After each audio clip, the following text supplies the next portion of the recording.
They found the tomb of a royal doctor who lived over 4,000 years ago, a man who held pharaohs' lives in his hands.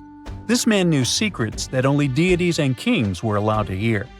And yet, when they opened his tomb in 2024, there was no body, just vivid paintings, untouched by time, and cryptic symbols carved into stone. Who was he, and why was he buried with spells linked to a scorpion deity? The tomb was buried deep beneath the sands of Saqqara. The doctor's name was Tete-Nebe-Fu. He lived around 4,100 years ago, during one of Egypt's most mysterious turning points, right at the edge of glory and collapse. These were the final days of Egypt's Old Kingdom. The sun still glinted off freshly built pyramids, but the shadows were already creeping in.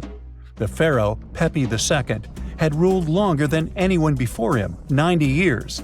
But by the end of his reign, the country was cracking. The power was slipping, the regional leaders were rising, and the Nile floods grew unpredictable. In this shaky period, the mysterious doctor thrived. His tomb was discovered by a Swiss-French archaeological team in the shadows of old pyramids. The weirdest part was that when they uncovered his burial chamber, they found no body, no golden treasures either. Unfortunately, the tomb had been robbed long ago. But what remained was something even more fascinating: the words and images left on the walls. The paintings are still vibrant, bright colors that somehow survived all those years underground. The walls show jars, containers, strange abstract patterns, and geometric shapes.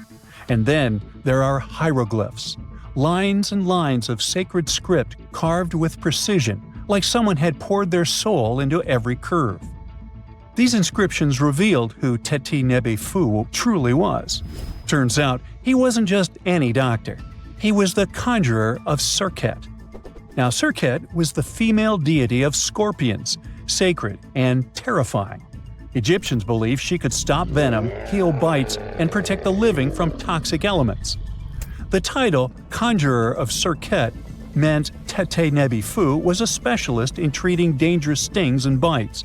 And if he got an entire tomb for himself, he may have been Egypt's top expert in those things, a man who healed with both medicine and magic.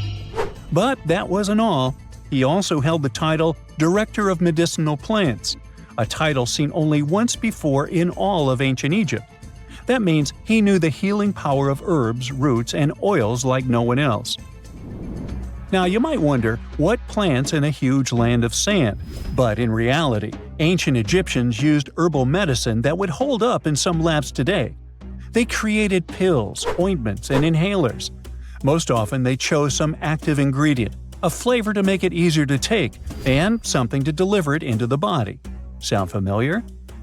And yeah, they didn't have many traditional plants, so some of these ingredients were bizarre by our standards, like using crocodile dung and acacia mixed with honey. They even had formulas for anti-wrinkle creams. And apparently, our mysterious healer was also chief dentist. This title is almost never seen in ancient records. Evidence of Egyptian dentists is incredibly rare. Turns out, our ancient genius didn't just fight stings and study plants. He was also trusted with teeth and jaws, which were actually a huge problem in ancient Egypt. These people may have built wonders, but their teeth paid the price. Ancient Egyptians constantly caught grains of sand in their mouths. They often ate grit-filled bread and raw vegetables, which wore down enamel and caused a horrible condition called attrition. This led to tons of problems, including tooth loss. They had to improvise back in the day. For example, crafting the world's oldest known toothpaste from crushed rock, mint, and pepper, which ironically only made things worse for the gums. Or a toothpaste from things like eggshells, pumice, and natron, a salty mineral used for cleaning. They were also inventing mouthwashes from celery, bran, and herbs to ease the problem. Some mummies were even found with crude metal braces and gold wires attaching missing teeth. Though we're not sure if these were for the living, or was it just a nice little addition added as an afterlife gift. So, Tete-Nebe-Fu specialized in all these fields. 3 rare titles for one man. Now, back in the day, he must have been admired as incredibly knowledgeable. In a world without modern science, he would have been like a sorcerer who knows how some leaf or bark could save a life.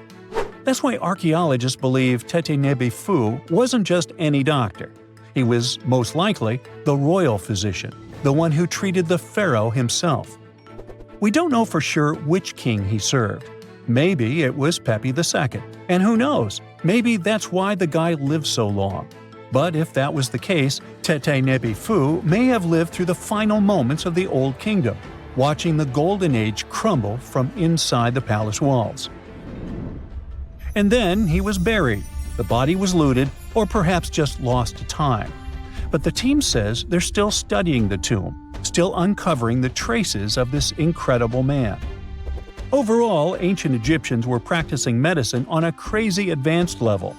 Some practices feel familiar even today. They had hospitals, specialists, surgeries, and many more things, even medical schools. Both men and women were allowed to be doctors. They healed with various methods and practiced surgery with actual tools, scalpels, forceps, even sutures. Some doctors treated only the eyes, others the teeth, the stomach, or even what they called the hidden diseases. They knew how to clean and dress wounds, could set broken bones using splints made of wood or reeds wrapped in linen, and even prevented infections. There were even proctologists. They also built the first prosthetics, like a wooden toe with leather straps that help people walk normally again. The oldest known prosthetic is 3,000 years old. Now, the most shocking part is how they actually even tried to remove tumors. A recent study looked at a 4,000 years old skull. It belonged to a man in his 30s. There were signs of past tumors, and around 3 of them, there were marks, surgical cuts made with a metal tool. That suggests someone attempted to remove or study them, maybe treatment, maybe an autopsy. There was another skull of a woman over 50 years old. It also showed similar signs, but with healed fractures from an earlier injury, which is amazing because her treatment might have actually been successful. Being a healer in this society meant something powerful. It meant being a priest, a scientist, and a magician all at once. To ancient Egyptians, medicine was a necessary art, and they treated it with as much reverence as they did their deities. That's because they believed that sickness could be both physical and spiritual.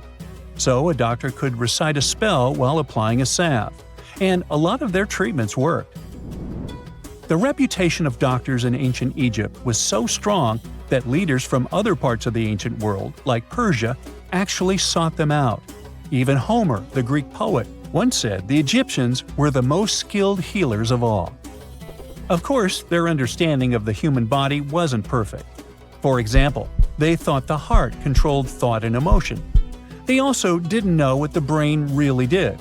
But their approach, observe symptoms, diagnose, and treat, well, that's modern medicine. Sure, they prayed over the wound, but they also healed it, didn't they? Their most famous physician was Imhotep. That guy was a true polymath, an architect, priest, and a healer who became so revered he was later worshipped as a deity of medicine. Yep, a human who was so cool they turned him into a deity. He lived 2,000 years before Hippocrates, the so-called father of medicine. And yet, some people joke we should drop the Hippocratic Oath altogether and swear an Imhotepic oath instead. These people weren't just laying the foundations of pyramids. They were laying the foundations of healthcare. Miles and miles of yellow sand, treeless mountain ridges, and scorching hot sun over your head. And suddenly, something you'd never expect to come across in a barren desert. A small group of overexcited people. They're as happy as you would be if you'd won a lottery. They've just found an ancient tomb, once flooded with its walls in bad shape. But the stuff they discovered inside proves that this is the burial site of one of Egypt's most mysterious pharaohs. Historians have been hunting for his tomb for years, but no one expected it to hide ancient treasures. Fast forward. After careful examination of the site, Egyptian officials have announced the discovery of the tomb of King Thutmose II. It's the last missing tomb from Egypt's 18th dynasty. And this is also the first royal tomb found since King Tutankhamun's was discovered in 1922, in more than 100 years. A team of Egyptian and British archaeologists found the tomb in the Theban Mountains area, west of Luxor, near the famous Valley of the Kings. Before this, the site was only known as Tomb C4, but during their excavation, the team found clear evidence proving it belonged to King Thutmose II. Archaeologists actually found the entrance and main tunnel leading to the tomb in 2022. But at first, they thought it belonged to a queen because it was near the graves of Thutmose III's wives. It was also close to Queen Hatshepsut's tomb. Originally, it was prepared for her when she was just a royal wife, but everything changed when she became pharaoh. But we'll talk about this twist of fate a little later. But soon they realized that their discovery was much more significant. They found alabaster jars with Thutmose II's name and the words "deceased king" written on them. That's when they realized that the tomb was actually his final resting place. Sadly, Thutmose II's tomb has seen better days. According to the head of Egypt's antiquities sector and the leader of the Egyptian excavation team, the tomb suffered major damage from ancient floods not long after the pharaoh's death. Water swept through the burial chamber, likely destroying or displacing many of the original artifacts. Much of what had been once inside the tomb was moved elsewhere in an attempt to salvage it.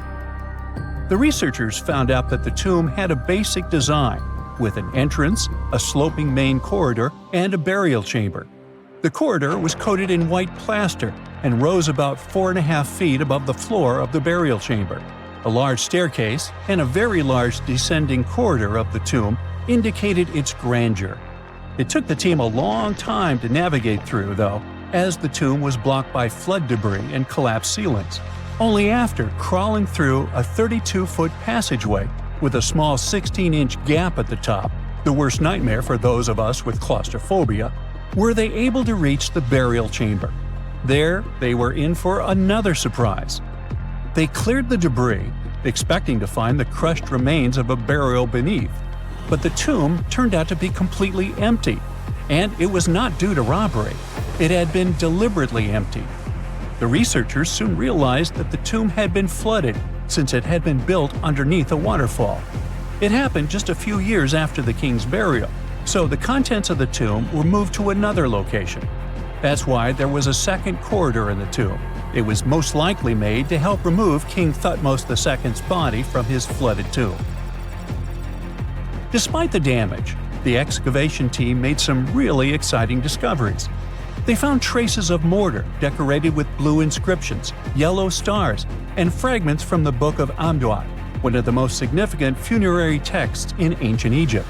The book was meant to guide the deceased through the underworld, ensuring a safe journey to the afterlife. Now, how about we sneak a peek at ancient Egypt's 18th dynasty? It was all about conquering lands, expanding the empire, and building jaw-dropping monuments. Some of the biggest names from that era, Thutmose I and Thutmose III, both legendary warrior kings who left their mark in history.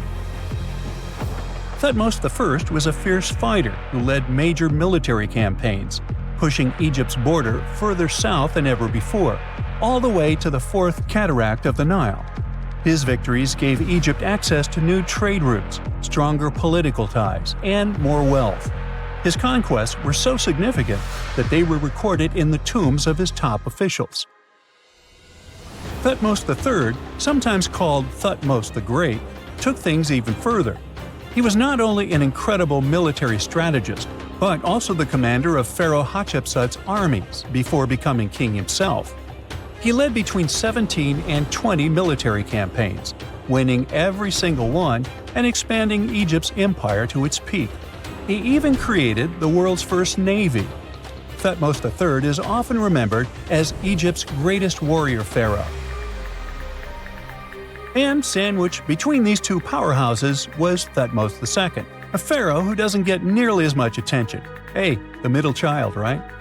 His reign lasted only about 5 years before he passed away at around age 30 in 1479 BCE.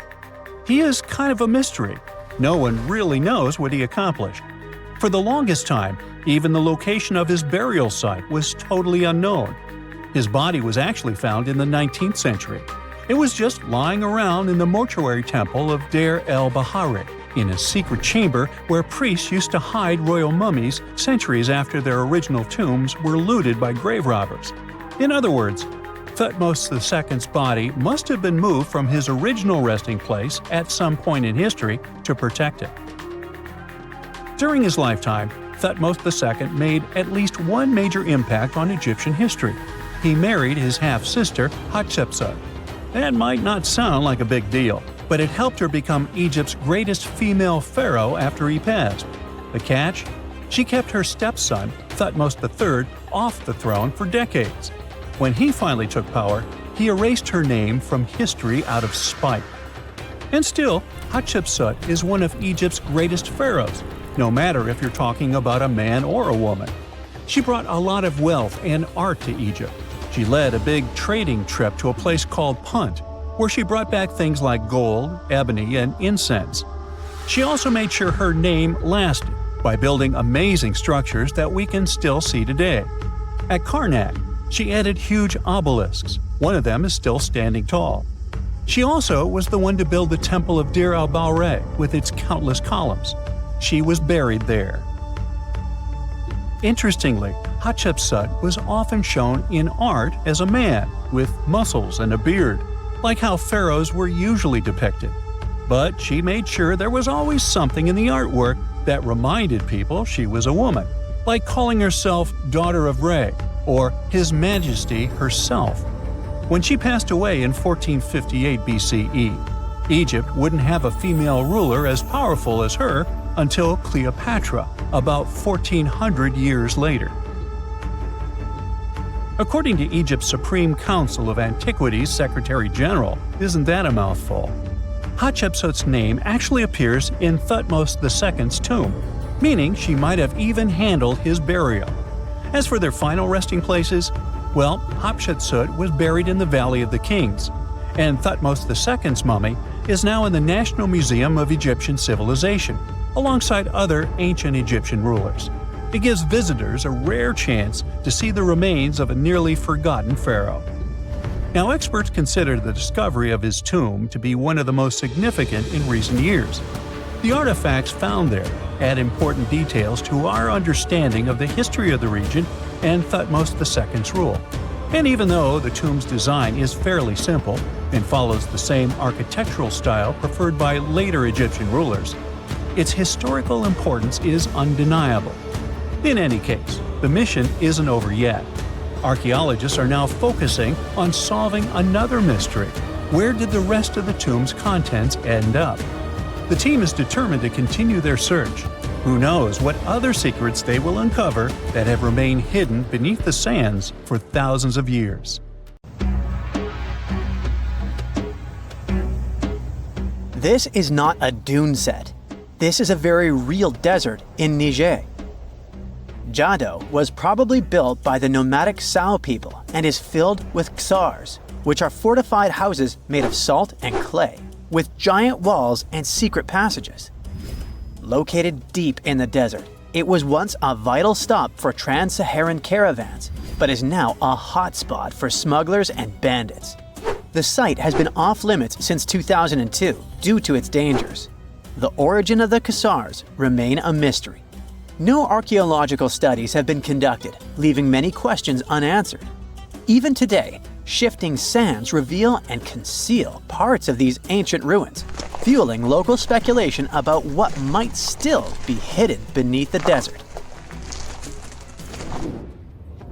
Speaking of connective tunnels, scientists were blown away by the discovery of lava tubes in Saudi Arabia.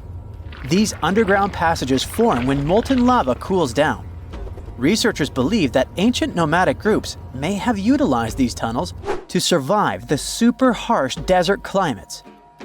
While excavating the tunnels, archaeologists uncovered artifacts, rock art, and skeletal remains.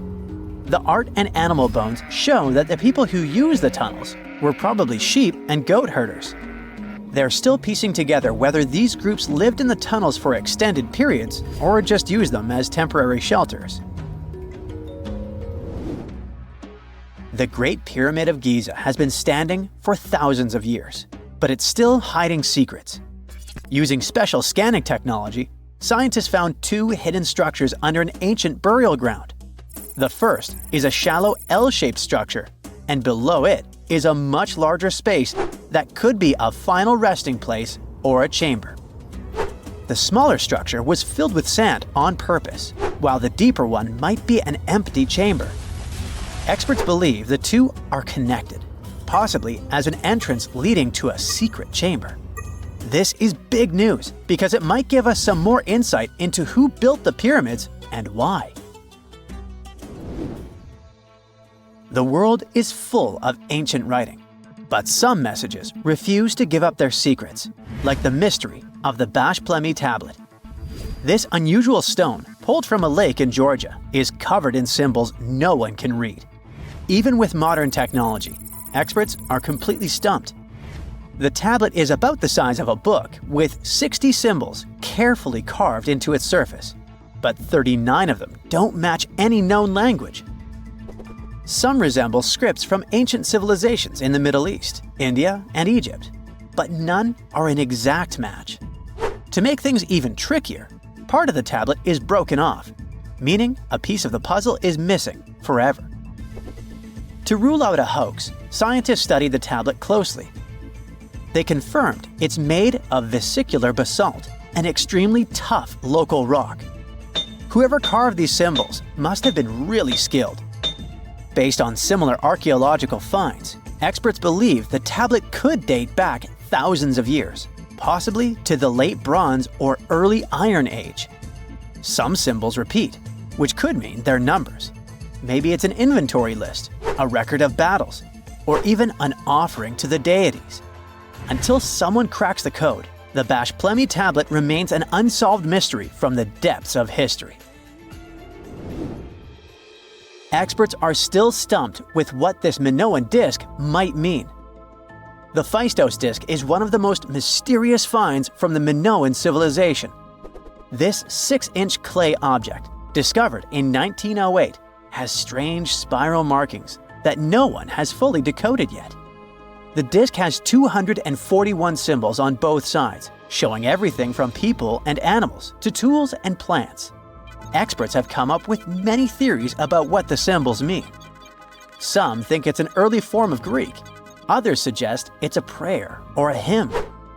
And some even believe it could be a letter from a king in Anatolia to a Greek ruler. Let's see who will be the first to figure this out. It's always a fun day at an archaeologist's office when they find something as big as a 2,000-year-old marble head. A French archaeologist mission went digging inside an old medieval house near Alexandria in Egypt and found a statue's head depicting an old, possibly ill man. This statue dates from the last Egyptian dynasty before it became part of the Roman Empire, and the site where it was found is associated with the likes of Cleopatra and Mark Antony. For archaeologists, even the smallest finds at this site means a lot. You've heard of Lucy, right? The Australopithecus that was an early ancestor for us humans. Well, scientists found some of her species' footprints somewhere in Tanzania. The so-called Laetoli footprints are over 3 million years old. The trail stretched 88 feet and has about 70 footprints, left behind when a bunch of early humans walked across some wet volcanic ash. What's cool is that these early humans were already walking on 2 feet, like us, not all hunched over like apes.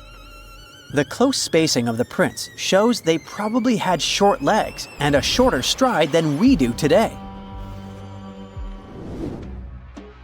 In an ancient Egyptian temple, archaeologists uncovered a shrine unlike any other, a place dedicated to falcons and 2 mysterious deities. One deity had a falcon's head, while the other wore a crown with a sun disk and cow horns. But the most baffling discovery was an inscription that read, "It is improper to boil a head in here." At the heart of the shrine, there are 15 headless falcons carefully arranged on a pedestal, likely as offerings to the falcon-headed deity. One theory suggests the birds were boiled first, perhaps to pluck their feathers before being placed in the shrine, following the strange rule carved into stone. Archaeologists also found a 13-inch iron harpoon nearby. Its true purpose remains unknown, although the shrine also held remains of fish, mammals, and bird eggs, suggesting that the rituals may have included feasting. And speaking of ancient Egypt, meet Hathor. Scientists named her after the ancient Egyptian deity of motherhood, music, and singing. This wooden statue, housed at the Metropolitan Museum of Art, was thought to be just a beautiful artifact, until a surprising secret was uncovered. Using an X-ray machine, experts found a mechanical operating system inside it, with pulleys and axles connecting her shoulder to her left leg. When activated, the system made her hand raise and lower, an engineering marvel from over 3,000 years ago. The statue was created during Egypt's Middle Kingdom, around 1800 BCE, and is often compared to 19th century automata due to its advanced design. It's believed the statue was used in religious ceremonies, symbolizing Hathor's role in dance and music. An unexpected discovery happened in northern Kuwait, where a Kuwaiti-Polish team uncovered a mysterious 7,500-year-old statue. The statue features an elongated skull, no mouth, narrow eyes, and a flattened nose. This feature is thought to be an Ophidian figurine, named after the Greek word for snake, and it was likely made by the Ubaid culture, a civilization known for their pottery skills. While no one knows exactly what role this weird statue played, it might have been linked to rituals or symbolic practices. Some scientists think these figurines, found in homes or final resting places, were tied to important cultural beliefs. We couldn't mention unresolved mysteries of this world without speaking about these elongated skulls. In the deserts of Peru, researchers uncovered 5 ancient skeletons, 2 with unnaturally elongated skulls. While head shaping was common in many cultures, these skulls defy explanation. Local legends tell tales of the so-called gentiles, a mysterious race banished underground by the powerful deities. Some say this is what the skulls represent. Others think this is some type of genetic anomaly, which was confirmed after finding an infant skull, too large to be artificially shaped. There's this interesting ancient site near St. Louis, Missouri, that a lot of people don't know about. It's called Cahokia, and it used to be a huge city with up to 20,000 people living there back in the 11th century. It's full of these massive earthen mounds that were built by hand, and the biggest one is still there today, at the Cahokia Mound State Historic Site. Even though we don't know everything about this civilization, researchers have been able to piece together some information from the remains they've found. For starters, they found some pretty old teeth at this site. After studying their appearance and structure, scientists suggest that a lot of different indigenous groups lived there. About a third of them came from other areas in the middle of the continent, which they figured out by studying the different levels of various substances in the teeth. And get this, the way the mounds are arranged shows that this was actually a planned-out city, not just a bunch of villages grouped together. The rulers lived on top of the mounds, while everyone else lived in other structures. It's amazing to think that they were doing things like farming, hunting, logging, pottery, and weaving, all within this one giant city. Right in the middle of Cahokia, there was this giant mound that was about 100 feet tall, and around it, there was this huge wooden fence. Inside the fence was the city center, which had a big open space called a plaza. Archaeologists think that the plaza was designed to represent the 4 cardinal directions of the world. It was like the people who built it wanted to create a place that was in harmony with the universe. The center of the city was where they held ceremonies and events, and it was such a big deal that people from outside Cahokia would come to be a part of them too. What became of this city? Hard to tell. Some people think that the reason it fell apart is that they cut down too many trees and the land got all messed up. Other scientists believe that's not true because the soil was still in pretty good shape after the city was gone. The Europeans were not even around at that time, so they couldn't have influenced the downfall of Cahokia either. There's also one theory that suggests there were fights with other communities that caused the city to collapse. These days, there are over 65 preserved mounds, and you can even climb the steps of the tallest one. The best part is that local authorities are thinking of making it a national park, so you should totally plan to visit before it gets too crowded. Mohenjo-Daro is another lost ancient city that's still surrounded by mystery. Located in modern-day Pakistan, it was a city that flourished during the Bronze Age, and it was extremely advanced for its time. It had things like water systems and fancy architecture that other cities didn't have back then. Despite these features, it's not as well known as other ancient cities, like those in Egypt or Mesopotamia. What's even weirder is that at some point, the city was abandoned, and no one knows why. Archaeologists found the city in 1911, but it took a while for them to realize how important it was. Eventually, they uncovered a lot of really interesting things about the city, like its advanced sanitation system. Excavations uncovered over 700 wells, as well as private baths and a large communal bath. Remarkably, even private homes had toilets, and waste was efficiently disposed of through a city-wide sewage system. They also had a lot of trade connections and made some really beautiful objects, like pottery, jewelry, and figurines that were sold all over the region. Despite its amazing culture and knowledge, scientists have yet to figure out why the city was abandoned. Some people think changes in the nearby river might have had something to do with it. The writings that the people of Mohenjo-Daro left behind are still a complex code, even for the most skilled specialists, making it even harder to piece together their history. Have you heard of the lost city of Kolmanskop? It used to be a small settlement in the Namib Desert. Legend has it that it got its name from a man named Coleman who got stuck in the local dunes and was never seen again. But that's not the interesting part. In 1908, a railway worker found a shiny stone and showed it to the chief railway foreman, who turned out to be a hobby mineralogist. They discovered it was a diamond, and soon, Kolmanskop became the richest town in Africa and one of the richest places in the world. It had luxurious stone houses, a school, a hospital, and even an ice factory to produce ice for fridges. The hospital had the first X-ray machine in southern Africa, which was supposedly used to check if workers were illegally swallowing diamonds. Its popularity began to decline in the late 1920s when another diamond-rich location was discovered nearby.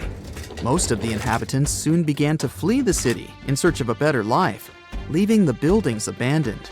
In 1938, all machinery was taken south and the town was left to the desert. The last inhabitant left Kolmanskop between 1956 and 1960. The hot climate and low humidity have preserved the structures over time, and tourists can now visit this desert ghost town. You've surely heard about this next ancient city, Machu Picchu. It's this incredible ancient location in Peru. It stretches across a huge piece of land in the Andes Mountains and sits high above sea level. It's even considered one of the wonders of the modern world. But here's the thing. Scientists aren't exactly sure what it was used for. It could have supported up to 750 people, but there aren't a lot of human clues left behind. Some people think it was more of a spiritual or ceremonial place, while others believe it may have been like a fancy spa retreat for the nobles. The extensive terraces might mean it was used for crop testing or as a trading hub. And there's even a theory that it was used as a prison because they found a cell-like area too. It's amazing that even today, archaeologists and historians are still puzzled about how it was built. Did you know that they probably didn't even use wheels for transportation? And those massive granite rocks were somehow pushed up the steep Andean mountains, even though most of them weighed a lot. Some historians think that hundreds of people worked together to push each rock up the peak. The huge stones at Machu Picchu are also so close together that you can't see any cracks between them. It's pretty cool because it also makes the area safe during earthquakes, which is important since Peru is a shaky country. But how did the stones stay put during all those quakes? They actually move a little bit, but then they go back to their original spot, almost like they're dancing. Some people think wet wooden wedges were used to keep them in place, but that doesn't really add up, considering how big the structures are. Locals back then also seem to have built Machu Picchu without using any pack animals or iron tools. They had to sculpt and put everything together using mostly their hands. Plus, the citadel is built on a fault, so they had to move a bunch of stone and earth to make it flat. Scientists also think that the real construction is actually underground because of the deep foundations and drainage system. In fact, there's a hidden water system that was just recently discovered using 3D scanning. They didn't even use mortar to put the granite blocks together. They were so precise that you can't even fit a sheet of paper between them. One theory suggests that people that lived there used stone tools made of a harder material than the stone they were cutting. Have you heard of Göbekli Tepe? It's an ancient site in Turkey that literally made historians rewrite history books. Over 11,000 years ago, a group of prehistoric humans crafted an enigmatic masterpiece that's even older than Stonehenge.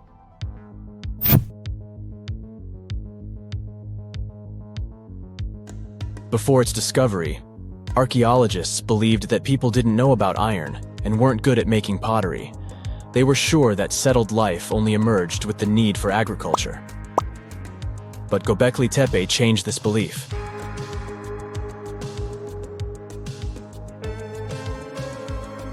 The place has revealed that it was the temple that paved the way for a settled life, not agriculture. Until this discovery, researchers believed that farming was the catalyst for sedentary living. Meet Professor Schmidt, the guy whose findings changed this theory. He managed to prove that hunter-gatherer communities laid the very foundations of this way of life.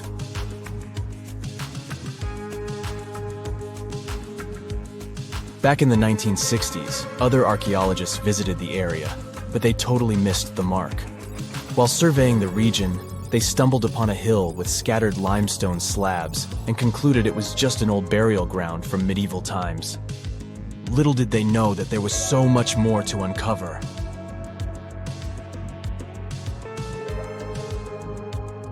In 1994, Schmidt embarked on his own survey of prehistoric sites in the area. Surprise! He instantly realized he had discovered something truly extraordinary. Unlike the nearby flat and barren plateaus, Göbekli Tepe had a gently rounded top, rising 50 feet above the surrounding landscape. Funny enough, the translation of this place's name is Potbelly Hill. Schmidt was sure only humans could have made something like this.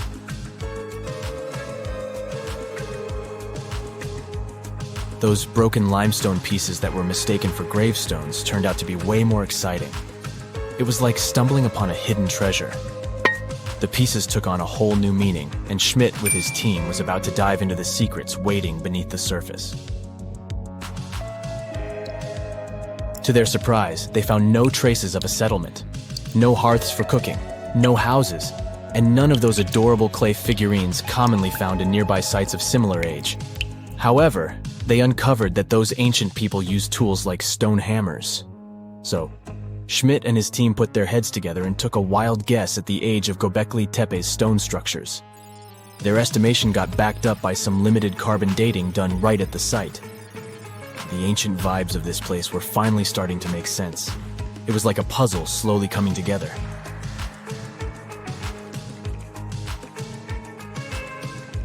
You may think that back then, people didn't have special tools to create something as cool as Göbekli Tepe. Not true. Turns out, these prehistoric folks used flint tools instead of fancy metal chisels. They were also skilled at chipping away softer limestone and crafting pillars right on the spot. Afterward, they carried the pillars a short distance to the summit and placed them upright.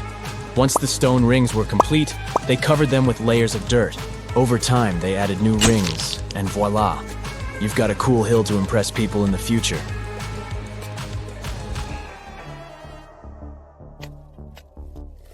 During their first year of excavation, the team went through 15,000 pieces of animal bones from wild creatures. These people didn't have pet animals or grow their own food. They hunted wild animals for their meals.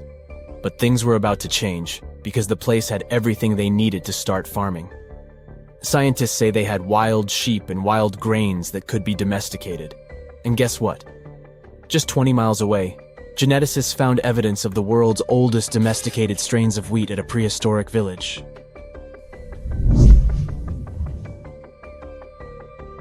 These amazing findings have completely changed how we view civilization. In the past, experts believed that people needed to learn how to farm and settle in one place before they could build temples and develop complex societies. But guess what? Schmidt's research flips that idea on its head. He claims that the incredible effort put into constructing these astonishing structures actually set the stage for the development of advanced societies. It means that societal and cultural changes happened before agriculture. Schmidt has this fascinating hypothesis about Göbekli Tepe.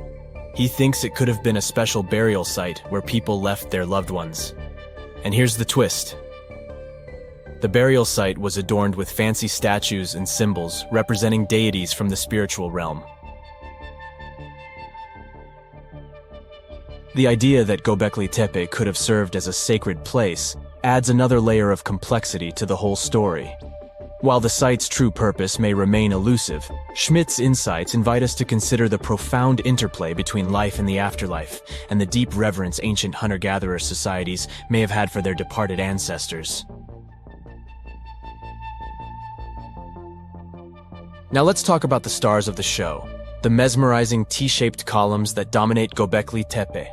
These mysterious structures range from 10 to 20 feet tall and most likely represent stylized human figures. But one figure stands out from the rest, the three-dimensional lion relief. This depiction really fires up our imagination. Why? Because it hints at the possibility that lions roamed Anatolia during the Neolithic period.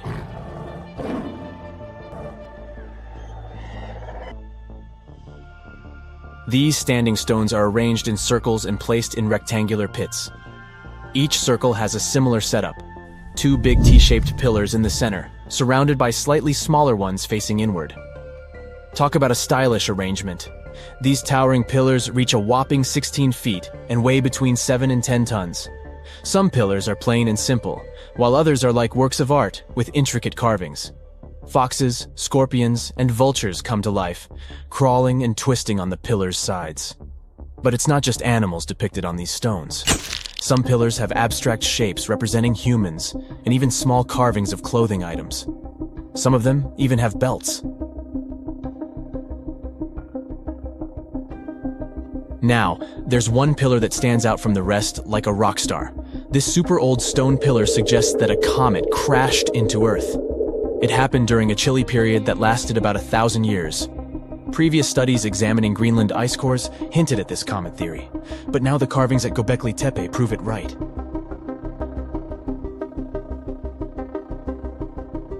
The carvings on the pillars are like a historical comic strip. They even show a headless human figure. Researchers fed the images into a computer and discovered their connections to constellations, indicating that this temple might have been an ancient observatory. It's like our ancestors were trying to document this cataclysmic event in their own unique way. Archaeologists have been excavating and researching Göbekli Tepe since the mid-1990s, peeling back layers of history and providing us with a deeper understanding of the intricate relationship between various elements. They have no plans to stop the whole process for another 150 years. Who knows what else they'll find? You see, Göbekli Tepe has been labeled purely as a ritual site with no signs of domestic activities. We were led to believe that the absence of water meant it couldn't support semi-sedentary communities. But scientists believe it's time to shake things up and approach Göbekli Tepe with fresh eyes. It's time to question what we believed before and use new evidence and different ways of thinking. Like, there might have been a group of people living in the area who didn't stay in one place all the time. They moved around a bit but still had their own civilization, living in the area semi-sedentarily. Göbekli Tepe is not just home to a single temple, but an astounding collection of over 20 ancient structures. As archaeologists delve into the depths of this wonder, they are unraveling its unique layout, featuring two prominent focal points at the heart of each establishment, complemented by smaller structures and dividing walls. What's even crazier is that in this area, there are over 200 obelisks, which are narrow tapering monuments. So how come the world is still talking about a statue that only existed for a mere 54 years over 2,000 years ago? What made this impressive ancient construction so remarkable that we're still discussing it? I'm talking about the Colossus of Rhodes, of course. It's considered to be one of the 7 wonders of the ancient world, along with the Great Pyramid of Giza or the Gardens of Babylon. There are a lot of mysteries surrounding this ancient statue, but let's look at some of the facts first, shall we? What we do know is that the local Rhodians decided to start a massive project once a Macedonian siege over their island was over. In other words, it was their way of honoring the higher powers for their victory. Using a lot of material left behind by the Macedonians, they started the construction of the Colossus, which is estimated to have taken about 12 years. Most contemporary descriptions of the sculpture agree that it stood about 105 feet tall. Now, just to compare, that's about the size of the Statue of Liberty today, which is 151 feet tall. It may not seem like a lot. I mean, Lady Liberty is currently ranked as the 52nd tallest statue in the world. The champion here would be the Statue of Unity in India, standing proud at an astonishing 597 feet. But for ancient times, that was quite an accomplishment. But is the similar height the only connection between the Colossus of Rhodes and the Statue of Liberty? Not really. We do know that they both also refer to Lady Liberty as the modern Colossus, since both statues were constructed as a symbol of liberation. There's even a plaque placed inside the pedestal of the New York statue, inscribed with the first verse of the sonnet, "The New Colossus," not like the brazen giant of Greek fame. To build this massive Colossus statue, they sure needed a lot of bronze. Some ancient records even recount that the construction required 27 to 29,000 pounds of bronze. Even for modern times, this is a lot, but back then, they even called it an operation that involved the bronze industry of the entire world. The man tasked with bringing the statue to life was Charles of Lindos, a local Greek sculptor. The whole construction took place from 294 to 282 BCE, but unfortunately, Charles never got to see the end result. We don't know for sure why that happened, but some records claim constructing the Colossus of Rhodes may have led him to complete bankruptcy, since he failed to accurately estimate the cost for the massive statue. Anyway, we still don't know for sure how it was possible to build a statue this big back in those days.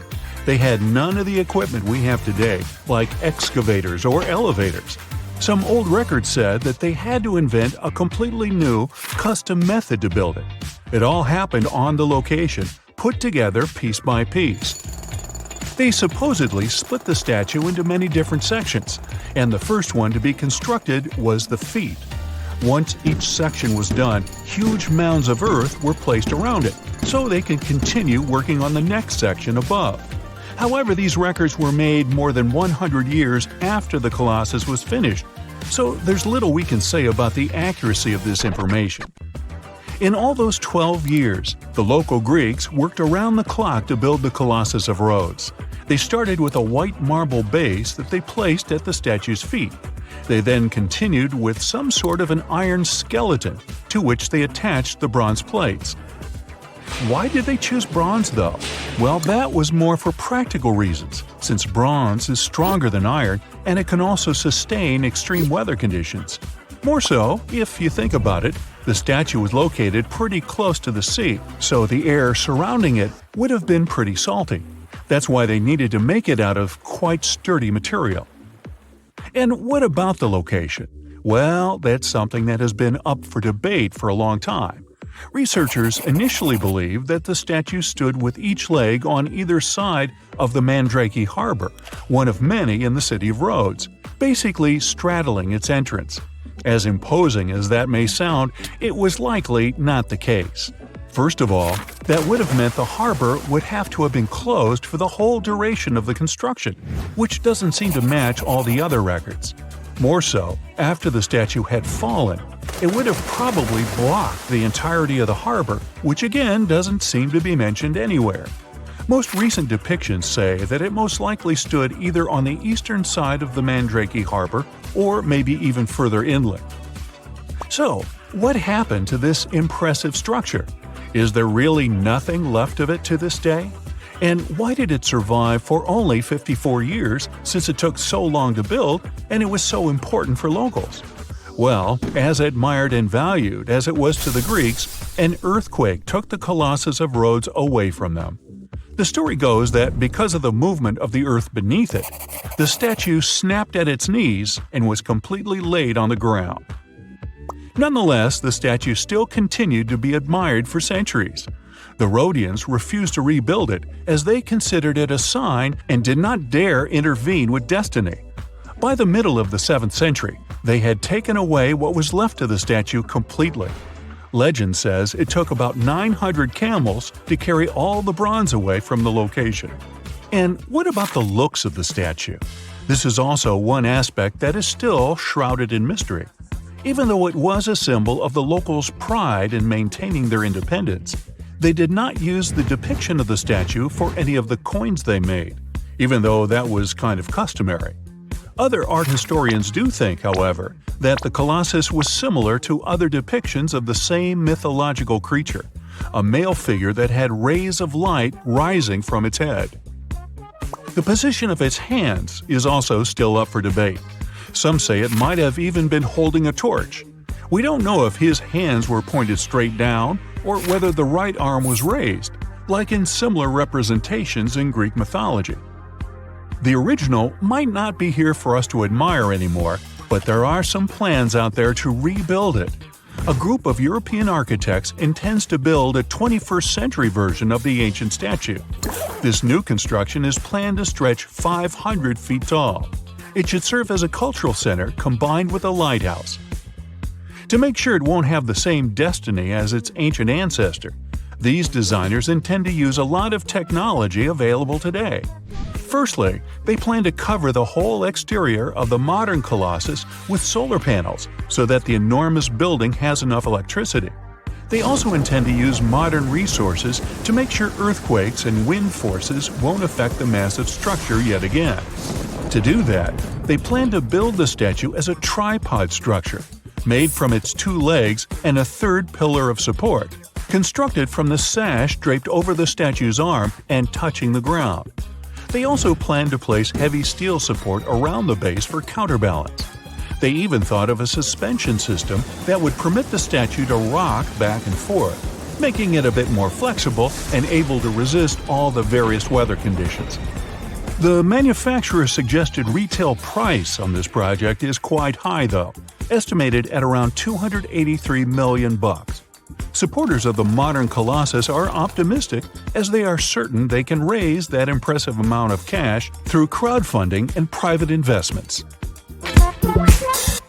X-rays are a type of invisible radiation that can pass through our bodies and objects. They're very important in the field of medicine because they allow doctors to see inside our bodies without having to perform surgery. Now, let's dive into how X-rays work. They're a kind of electromagnetic radiation, just like light or radio waves. However, they have much higher energy than light, which makes them able to go through objects that light cannot. Imagine you have a powerful flashlight. If you try to shine it through a wall, the light won't go through because the wall is too thick. But these rays have enough energy to go through walls and even our bodies. The discovery of X-rays happened by accident in the late 19th century. A scientist was experimenting with cathode rays, which are a type of radiation. He was working in his lab and noticed that a nearby fluorescent screen started to glow, even though it was not directly exposed to the cathode rays. He realized that something invisible was causing the fluorescence, and he named it X-ray, because X is the mathematical symbol for something unknown. He continued experimenting with such rays and discovered that they could pass through many objects, like flesh and bones, but not through denser materials like metal.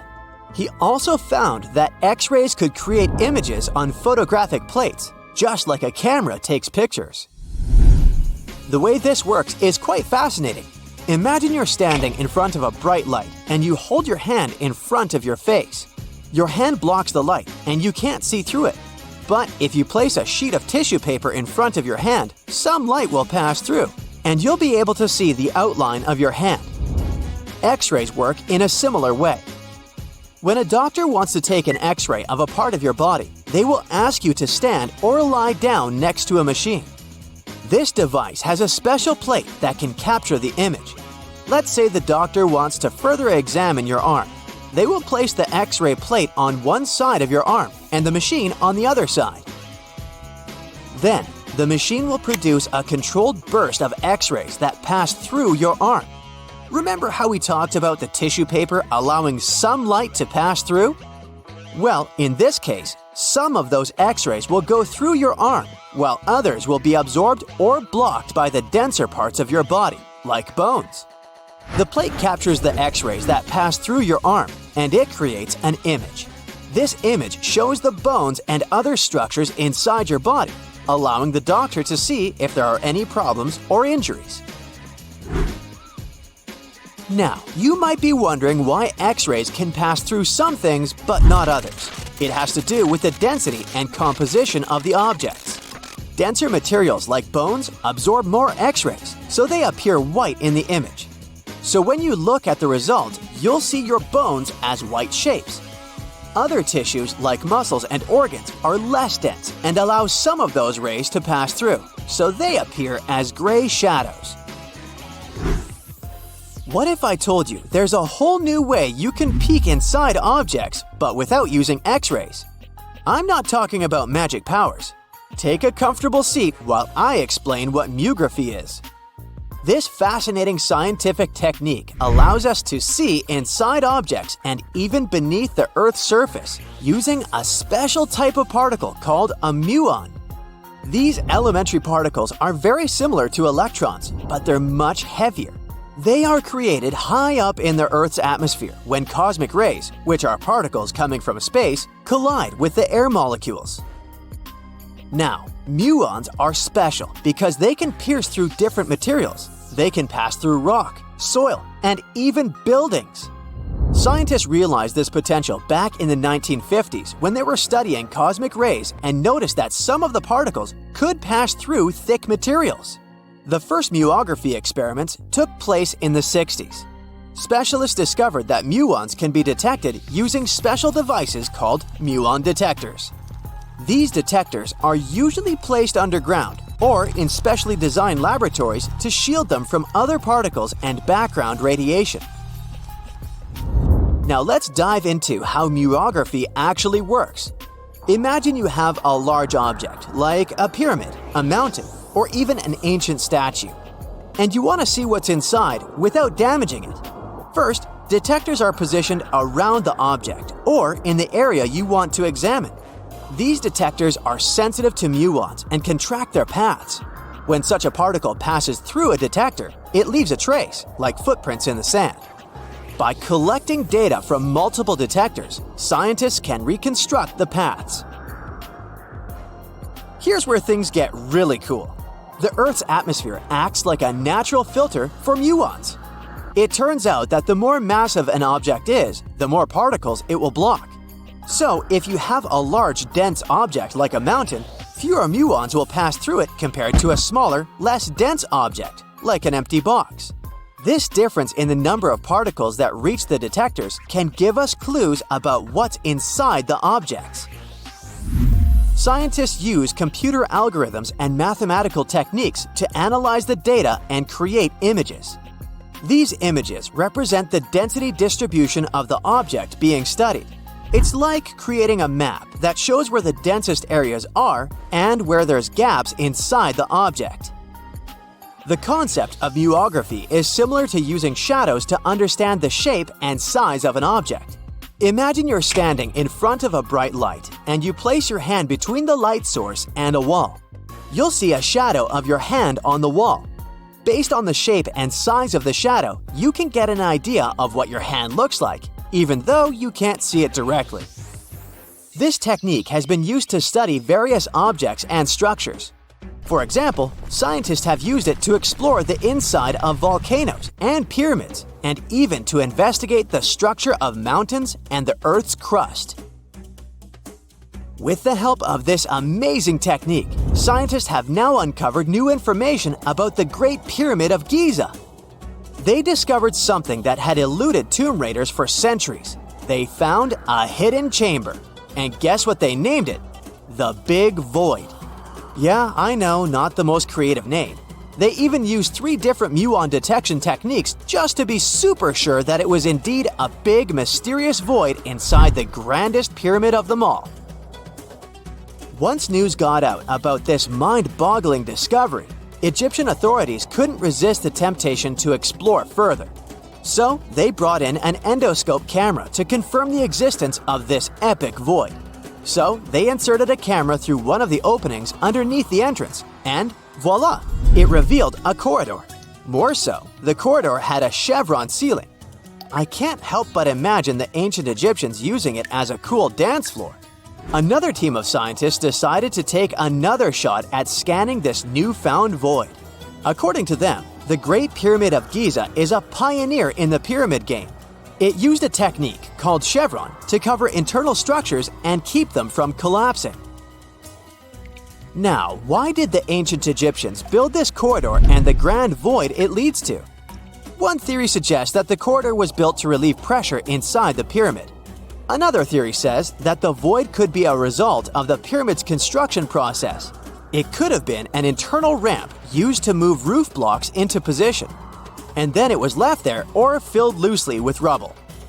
According to other enthusiastic explorers, there might be another burial chamber waiting to be discovered. They believe that the pyramids were built with a dash of randomness in the construction process. As the builders worked their magic, they realized that some chambers wouldn't be able to handle the weight of a majestic sarcophagus. So they made adjustments on the fly, creating new plans as they went along. It's nighttime, and you're about to walk inside Pharaoh Tutankhamun's final resting place.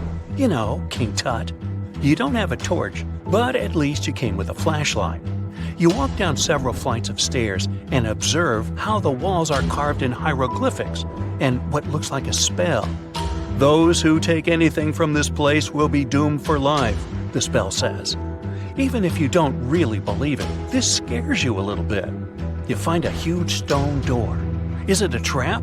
You manage to open it, but oh no, it's only an empty chamber. You check your map. It seems like you're heading in the right direction. After what feels like hours, you realize you must be trapped inside a labyrinth. You try to retrace your steps, but you can't find the door where you came in from anymore. That's it, you think to yourself. You've fallen for the Pharaoh's trap.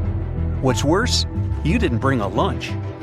Okay, so we've all seen Hollywood movies where the main character is exploring ancient ruins and faces some seriously dangerous traps, right? We've been told Egyptian royalty protected their final resting places with venomous scorpions and snakes, sliding doors that will trap you for life, and giant rolling boulders that will crush anyone on their paths. The thing is, were these traps truly real? Well, I regret to be the one to break it to you, but this is all fiction. These elaborate traps were too technologically advanced for ancient civilizations to pull off. That is not to say, however, that there weren't any traps at all. Ancient civilizations, like the Egyptians and the Mayans, are known for their practice of building entire monuments dedicated to the ones who had passed away. These structures would often reflect the position of person occupied in society. So, for the really important people, the VIPs of their times, massive monuments were built to host their bodies long after they were gone. Some of these civilizations believed that a person's life would continue on the other side of the veil. For that reason, a person would be buried together with the belongings of their current life. If they had a lot of money and power and stuff, that meant their resting places would be filled with riches and gold. Now imagine if you lived in ancient Egypt and you knew exactly where all the pharaohs' tombs were located and had heard rumors of the amount of wealth kept in these places. Maybe you would be tempted to go check it out, right? We're talking about large rooms filled from floor to ceiling with golden artifacts, jewels, and even money. I mean, it does sound tempting. And since there weren't any security guards protecting the entrance of these places, Egyptians needed to get creative as to how they would protect these riches. These old civilizations found some traps to be useful. A recurring one was building empty rooms inside the monument to confuse a burglar. Now, let's take a look at Amenhotep III's final resting place as an example. It was built in the city of Luxor, in a spot also known as the Western Valley of the Kings. Two French engineers originally discovered the monument between 1905 and 1914 CE. The structure is huge and has more than 10 chambers, connected by long corridors and steep stairways. The King's Chamber is the most hidden one, and for an outsider to try and find it, they will probably enter a lot of empty rooms beforehand. Other pharaohs tried to protect their riches by commissioning monuments with false doors concealing pits that were up to 20 feet deep. This way, an unwarned and unwanted visitor would be surprised by the deep hole on their way to the king's resting chamber. Alongside false doors, pharaohs made sure to build labyrinth-style corridors and false walls. This way, robbers could take hours or days before they found the king's real chamber. As to pits with poisonous snakes on them, if there were any reptiles inside these monuments, they probably got inside on their own and would most likely not stay there for long. There is no way snakes would survive years and years without food inside these pits. So yes, another Hollywood-induced belief right there. If these traps seem boring to you, archaeologists did find an interesting deterrent in the final resting place of the Red Queen of Palenque in Mexico. Palenque was one of the most powerful Mayan cities in pre-Columbian Mexico, and the Red Queen was believed to be the grandmother of the last Mayan king, undoubtedly a person of immense importance to the empire. In her honor, a huge monument was built to keep her body after her passing. The discovery of the tomb itself was already thrilling. Archaeologists found an ancient monument when digging at the site back in 1994. The first thing they found was a room with a hidden door. Once they opened the door, they discovered a long corridor. Finally, at the end of this corridor was the Queen's chamber. The team of archaeologists was beyond excited to unearth this chamber with the mummy of the Queen herself still inside it. They found her to be accompanied by her pearls, jade shells, and expensive rocks. But as the team explored the remains, they saw something rather strange. The room was filled with a red-colored powder. Researchers knew that the color red was important to the Mayan people, and that much of their clothing and buildings were decorated with this color.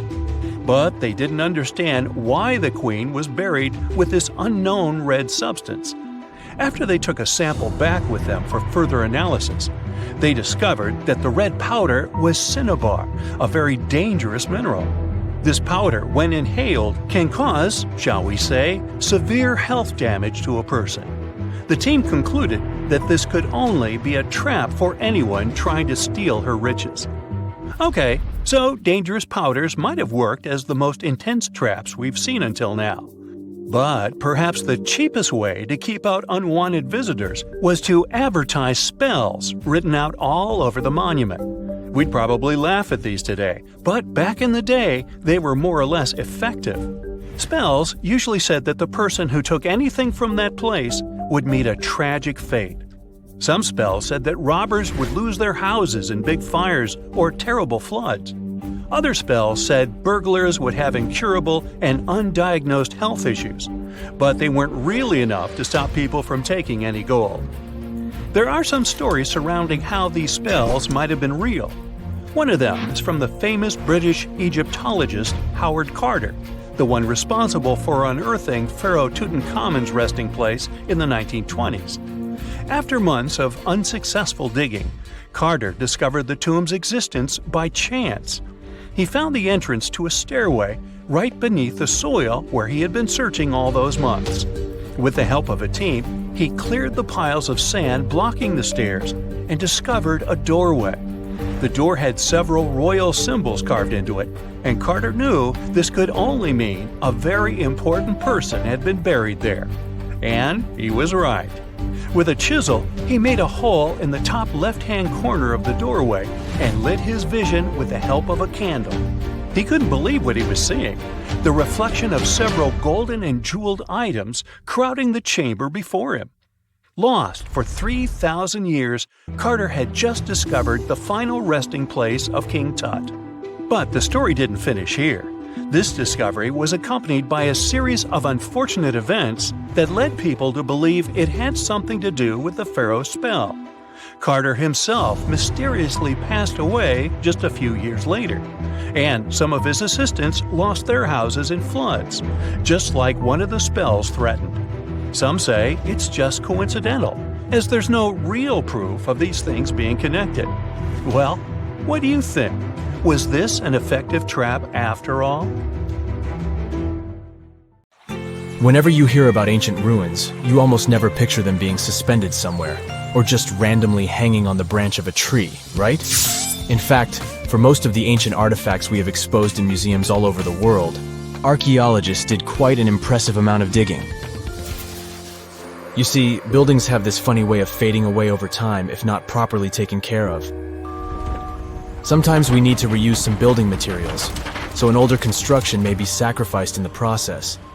Other times houses are abandoned, and once they are exposed to the elements on the surface, like rain or sunlight, they don't really stand a chance. Some just simply crumble away due to good old erosion. So the only way a piece of architecture can survive the test of time is if it's somehow gotten buried deep down. Now, how did they end up buried in the first place? Well, it's quite the comedy of errors. Ancient cities had a habit of gradually raising their ground level like a kid adding toppings to their ice cream sundae. You see, these settlements were always busy collecting food and building materials to keep up with their ever-growing population. But hey, who has time to deal with waste and rubbish? It wasn't exactly high on their to-do list back in the day. So when it came to building new houses, ancient civilizations found it much easier to save their sweat and tears by piling up the rubble and constructing right on top. But that's not all. Rivers would also occasionally flood and deposit a layer of sediment on the city floors, further encapsulating those ancient constructions. And in those dry regions like the desert, where the wind likes to show off its sand and dust dance moves, you can bet it was a constant struggle to keep the establishments clean. One hilarious example is the Sphinx, which had its head buried in sand until a group of archaeologists unearthed it in 1817. Some ancient towns eventually got covered up because they were completely abandoned. With less human activity to control their expansion, plant seeds couldn't resist the opportunity and sprouted all over the place. They gobbled up carbon dioxide from the air and grew, adding more and more bulk to the ground. Those cheeky roots even decided to stabilize the soil made from decaying plant matter, creating layers upon layers of earthy goodness. It's like the ultimate DIY project Mother Nature embarked on, with plants as her loyal helpers. The act of digging into the secrets of ancient civilizations is not just about unearthing a lost world. It's also an epic quest to reveal the hidden treasures beneath layers of history. But how do archaeologists know where to dig in the first place?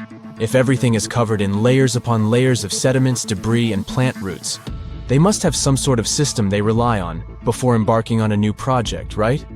For starters, they're not always the ones suggesting an archaeological dig in a certain location. Let me explain. Let's say you're a contractor and you want to build a new fancy apartment complex in your city. Some local legislations have certain requirements before your project can start, though. For instance, before anyone starts building on a piece of land, they might need to bring in specialists to check the soil. These clever folks can be archaeologists, geologists, or paleontologists, and they need to keep an eye on things during development. If any artifacts or ecofacts, fancy word for organic remnants, are discovered, these experts swoop in to excavate and study them. But what about sites that have nothing to do with bulldozers and yellow hats? Archaeologists have more than one trick up their sleeves when it comes to locating ancient hotspots. They dive deep into historic records with a healthy dose of detective work. By sniffing out old documents and maps, they can piece together the puzzle of human activity in a specific area. If a site has been visited before, it's even better. Finding records of past excavations or historical accounts can give archaeologists lots of information on where to continue their treasure hunt. Before archaeologists start swinging their shovels, they engage in a bit of a visual scan mission. Armed with a grid system, they'll stroll around the site, keeping their eyes peeled for any artifacts that might be hiding just beneath the Earth's upper layer. From groundstone tools to historic glass and even ancient garbage dumps, yes, they're also valuable. These keen-eyed explorers can spot signs of human activity faster than most people. If they stumble upon midden soil, fancy term for a garbage dump, they know for sure that humans once called this place home. Archaeologists don't just rely on their trusty shovels, though. They have an arsenal of gadgets to aid in their search for hidden wonders. Geophysical tools are like their secret weapons. Take the resistivity meter, for example. This clever contraption measures the electrical component of the soil and any buried features or artifacts. A buried wall, for instance, will create a different resistivity reading than the surrounding soil. Magnetometers and ground-penetrating radar work in similar ways, showcasing potential hints of ancient treasures in the soil. And who could forget our trusty old friend, the GPS? It helps archaeologists map out precise locations, like a high-tech treasure map, leading them straight to their pot of gold. Care to virtually visit some of the most important archaeological sites in the world? Well, follow me. In the United Kingdom, for instance, you'll find this interesting place called Stonehenge. It's one of many henges scattered around, but this one really takes the cake. Picture this: massive ancient stones standing tall and proud, arranged in a funky outer ring and an inner horseshoe, with some smaller stones thrown in for good measure. And guess what? These amazing stones have been around for over 5,000 years. Talk about a serious case of rock-solid longevity.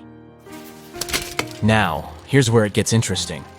According to local folklore, the legendary wizard Merlin whipped out his magic wand and poof! He teleported these massive stones all the way from Ireland. Apparently, some giants had assembled them there, but Merlin decided they would look much better at their new location. Others think it's just the ruined remains of an old Roman spiritual edifice. These amazing structures were built by our Bronze Age ancestors. With their simple tools and limited tech, they managed to create this monumental masterpiece. Impressive, right? Unfortunately, there's still so much we don't know about this area.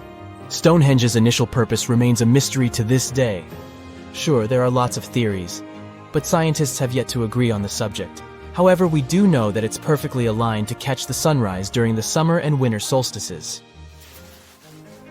The ancient city of Pompeii is an equally amazing archaeological site. Picture this: Mount Vesuvius, a notorious troublemaker, decided to throw a volcanic tantrum and completely covered this ancient Roman city. It turned it into a time capsule, located outside present-day Naples in Italy. Fast forward to the year 1748, when a bunch of adventurous explorers stumbled upon Pompeii. Lo and behold, they discovered a treasure trove of well-preserved goodies: streets, houses, food. Probably a bit stale by then. Blingy jewelry, fancy sculptures, colorful frescoes, everyday household items, and even animal and human remains. It was like an epic archaeological party. From the looks of it, Pompeii had it all.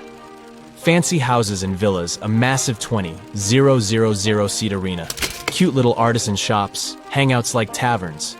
And let's not forget the saucy spots like those luxurious bathhouses for some intense pampering. There's also the Sanctuary of Apollo, where people used to gather for their daily dose of worship. And of course, the bustling heart of the city, the Forum of Pompeii, where all the cool people used to hang out. And guess what?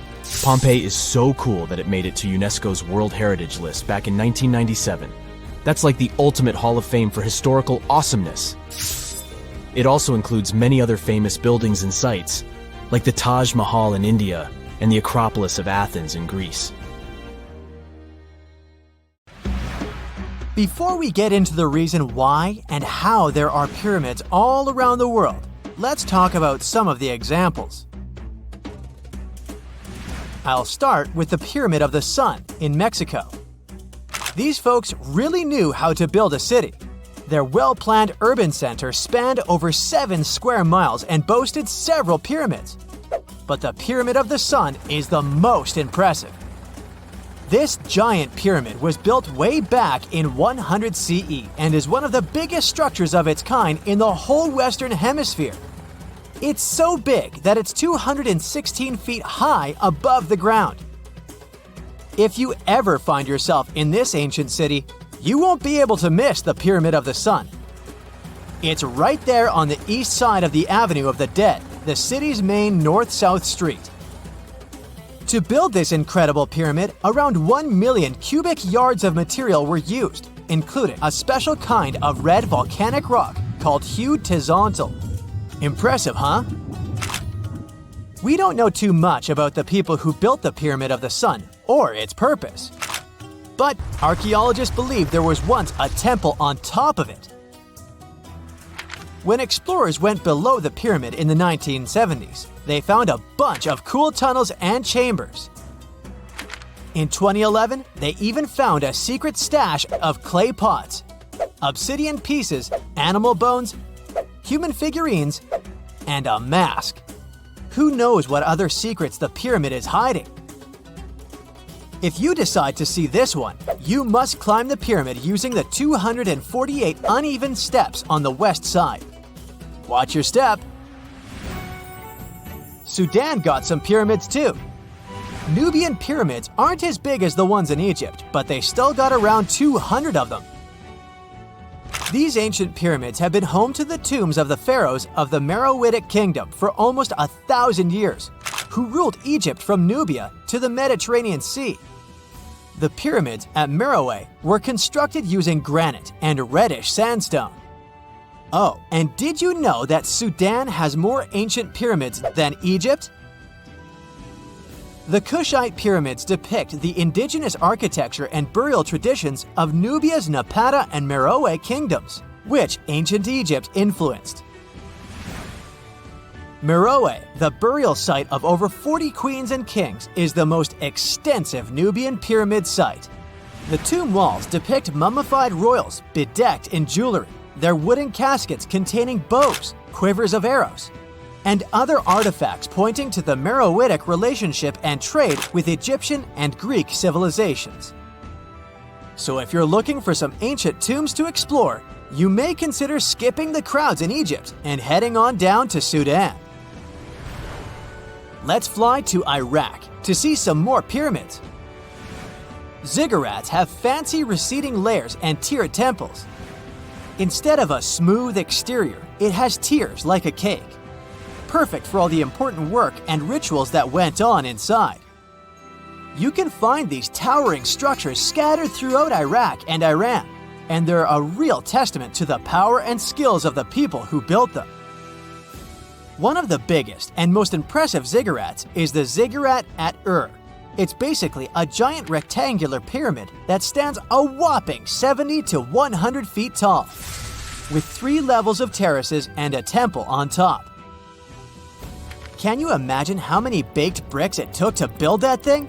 Try 720,000 for just the lower portion. This particular ziggurat was built for Sumerian king Ur-Nammu.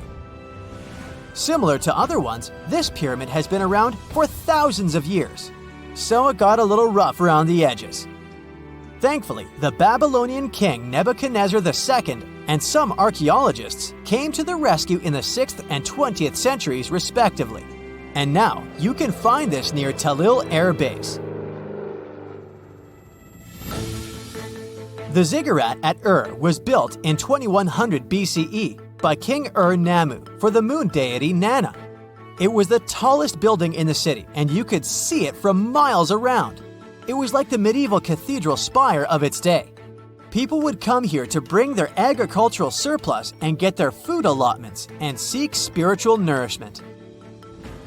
Sadly, the Nana temple at the top of the ziggurat didn't survive, but we do have some blue glazed bricks that may have been part of its decoration. The lower parts of the ziggurat are pretty amazing though. The architects even included holes in the temple's baked exterior to let the water evaporate from its core. Since we explored some of the pyramids on our planet, let's take a broader perspective. They can be found in many parts of the world. Egypt has over 100 pyramids, double that number in Sudan, and dozens of others are scattered in the Middle East and China. The Americas have the most pyramids in total, with more pyramids than the rest of the world combined. These pyramids are located in Mexico, Guatemala, Honduras, and El Salvador. Time to know more about the evolution of pyramids through history. The oldest pyramid is in Egypt. This pyramid was a step pyramid, which was created by placing one layer of stone on top of another.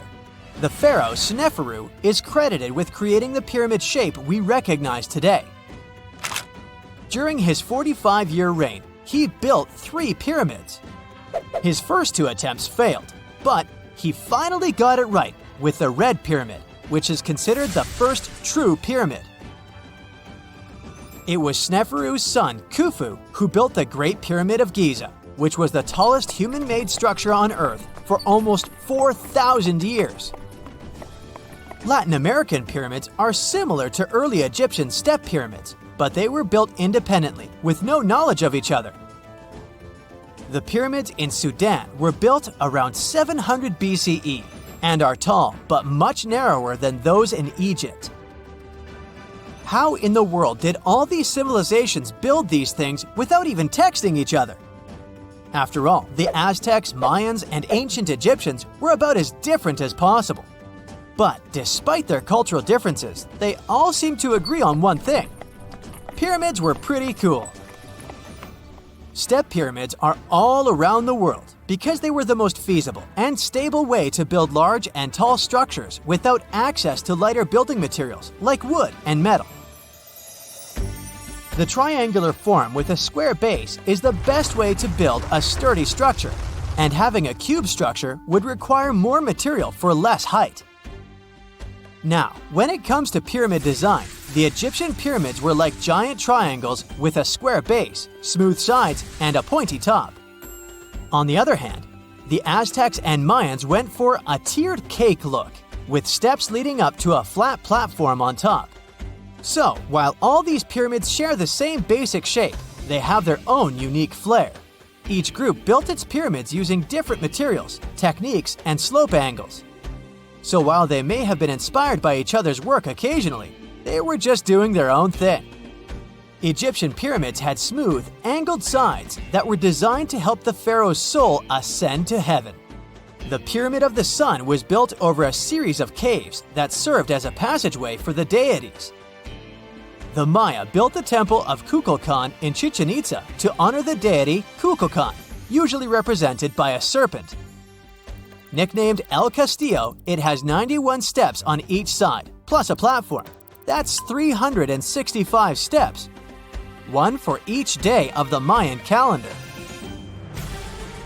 Tell me, Brightsiders, how were pyramids built? To begin with, humans made them, not a foreign race from space that landed on Earth.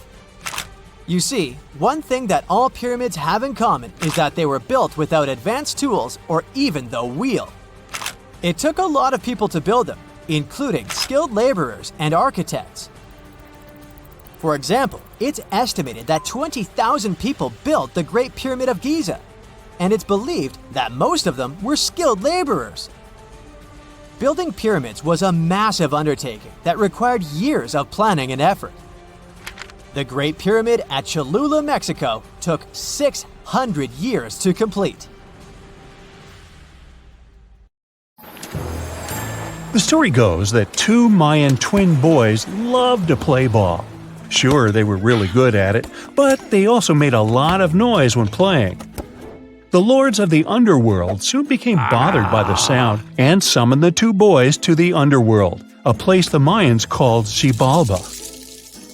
As soon as the boys reached their gloomy destination, the lords of the underworld began putting them through a series of tests. Soon enough, the inexperienced twin boys failed the tests and lost their lives. But this was not in vain. This sad event resulted in the appearance of a beautiful fruit tree. Soon enough, a young woman saw a beautiful fruit on this tree and reached up to pick it. Legend has it that soon after that, she gave birth to another set of twin boys named Hunahpu and Xibalabad. Just like their ancestors, these twins were great ball players, but they were equally as loud, and the lords of the underworld became annoyed again. They decided to ask this pair of twins to come to play a game in the underworld, hoping to get rid of them too. When the twins arrived, the lord sent them through a number of frightening places. The first one was the House of Gloom, which was very dark. They then passed through the House of Knives, where they had to avoid getting injured. The twins then built a fire in the House of Cold, so that they didn't freeze, and ran through the House of Jaguars, where they tricked the animals into not eating them. Finally, they entered the House of Bats, where they seemed to have lost their luck. One of the bats managed to run off with Hunahpu's head. The lords then challenged the twins to play ball with them, but the boys were clearly at a disadvantage. Xibalabad placed a turtle on Hunahpu's shoulders to make up for his lost head, and they began playing. As the lords became distracted by an animal near the court, Xibalabad stole his brother's head and placed it back in its place. Much to the annoyance of the lords, the twins were now able to tie the game. Hunahpu and Xibalabad continued to perform a series of tricks for the lords of the underworld. One of them involved Xibalabad injuring Hunahpu and then bringing him back to life. The lords were so impressed by the twins' performance that they asked them to do the same trick on them. Of course, the twins agreed, but after performing their trick on some of the lords, they refused to revive them. Seeing what had happened, the lords of the underworld admitted defeat and begged for their lives, promising not to intervene in the lives of people ever again. Hunahpu and Xibalabad were happy to have avenged their ancestors and gained the respect of the lords. Legend has it that the lords of heaven were so impressed by the twins that they took them to live in the sky by turning them into the moon and the sun. The Maya civilization was one of the most dominant indigenous societies in history, and their folklore and traditions are still discovered and studied today. They used to live in a territory called Mesoamerica. It was made up of modern-day Mexico and parts of Central America like Guatemala, Belize, Honduras, Yucatan Peninsula, and El Salvador. They lived from 1800 to 900 BCE and up to 900 to 1500 CE. Apart from their impressive legends, the Maya were very skilled inventors. They're known for their calendars, writing systems, farming methods, and sports. Their writing, for example, was found preserved on buildings and stone monuments, as well as in rare books and pottery. It's a system made out of more than 800 hieroglyphics in various combinations. Each of those signs was said to represent a syllable. Their writing system was deciphered by accident by Tatiana Proskorakov, an American woman who initially studied to be an architect. Since she didn't find a job in her field, she eventually became a Mayanist in her own right, despite not being academically trained. She was the first to notice that the Mayan upended frog glyph meant birth, and that their toothache glyph meant the date when the king ascended to the throne. It made it easier for scientists to pinpoint birthdays, as well as the names of the rulers of a specific Mayan dynasty. They also invented the concept of zero, which is seen as one of the greatest innovations in mathematics, physics, and human history altogether. Sure, even back then, people understood the idea of having nothing, but the concept of zero as a number is a relatively new invention. A fun fact about Mayans is that they really liked hats. The bigger your hat was, the more important you looked. Not only was it a sort of fashion statement, but it also made them look taller, which was a big deal for their aesthetic. The Mayans also came up with one of the most intricate and complex calendars in human history. It was the first to use 0 as a placeholder. Their calendar ended on December 21st, 2012, which led some people to believe that it translated to the end of the world. Obviously, that was not the case. It just so happened that the date coincided with the end of a Mayan cycle of years. But you know, as advanced in science and astronomy as they were, they did make some mistakes. One of them was their belief that the world was flat. Their theory was that the 4 corners of the world were watched by the Brother Lords, who kept the sky from falling over their lands. Hats off for their menus, though, as they were well-known chocolate eaters. They turned eating chocolate into a form of art. The drink they made wasn't really like the hot chocolate we enjoy today, though. The recipe included mixing cacao with water, honey, chili pepper, cornmeal, and other ingredients to make a foamy, spicy drink. The ritual of drinking cacao was a crucial part of their celebrations. We're not done discovering all the amazing parts of their architecture and civilization. It was only a few years ago that a Maya pyramid was found at Tonina, in the Mexican state of Chiapas. It was estimated to be more than 1,000 years old. The reason why it escaped archaeologists for so long was that it lay hidden under what was believed to be a natural hill. The ruins of 2 Mayan cities have been recently discovered in the Mexican state of Campeche. Why didn't we find them until now? Well, they were concealed by really thick vegetation, which made it difficult for archaeologists to reach them. The Mayans didn't just disappear. Their descendants are still around today, many of them choosing to live in their ancestral homelands. You can find them in Guatemala, for example, where the Maya people make up the majority of the population. Overall, the Maya ethnic group contains people that speak different Mayan languages, such as Yucatec, Quiche, Quechua, or Mopan. They had no idea what a spa day was, but the Mayans really enjoyed a nice sweat once in a while. Sweat lodges were discovered around ancient Mayan sites. They were built out of stone or adobe. These rooms were an essential part of their cleansing and healthcare rituals. One of the earliest sweat lodges was found in Quello in northern Belize and appeared to date back 3,000 years. One of the most important parts of the Mayan culture was a ball game which they named Pix. It had both political and spiritual significance. We can see ball courts at important parts of Mayan archaeological sites. The main goal of the game was to pass a rubber ball through a very high stone hoop without using your hands. Basically, it was a combination of soccer and basketball. However, it could have serious consequences.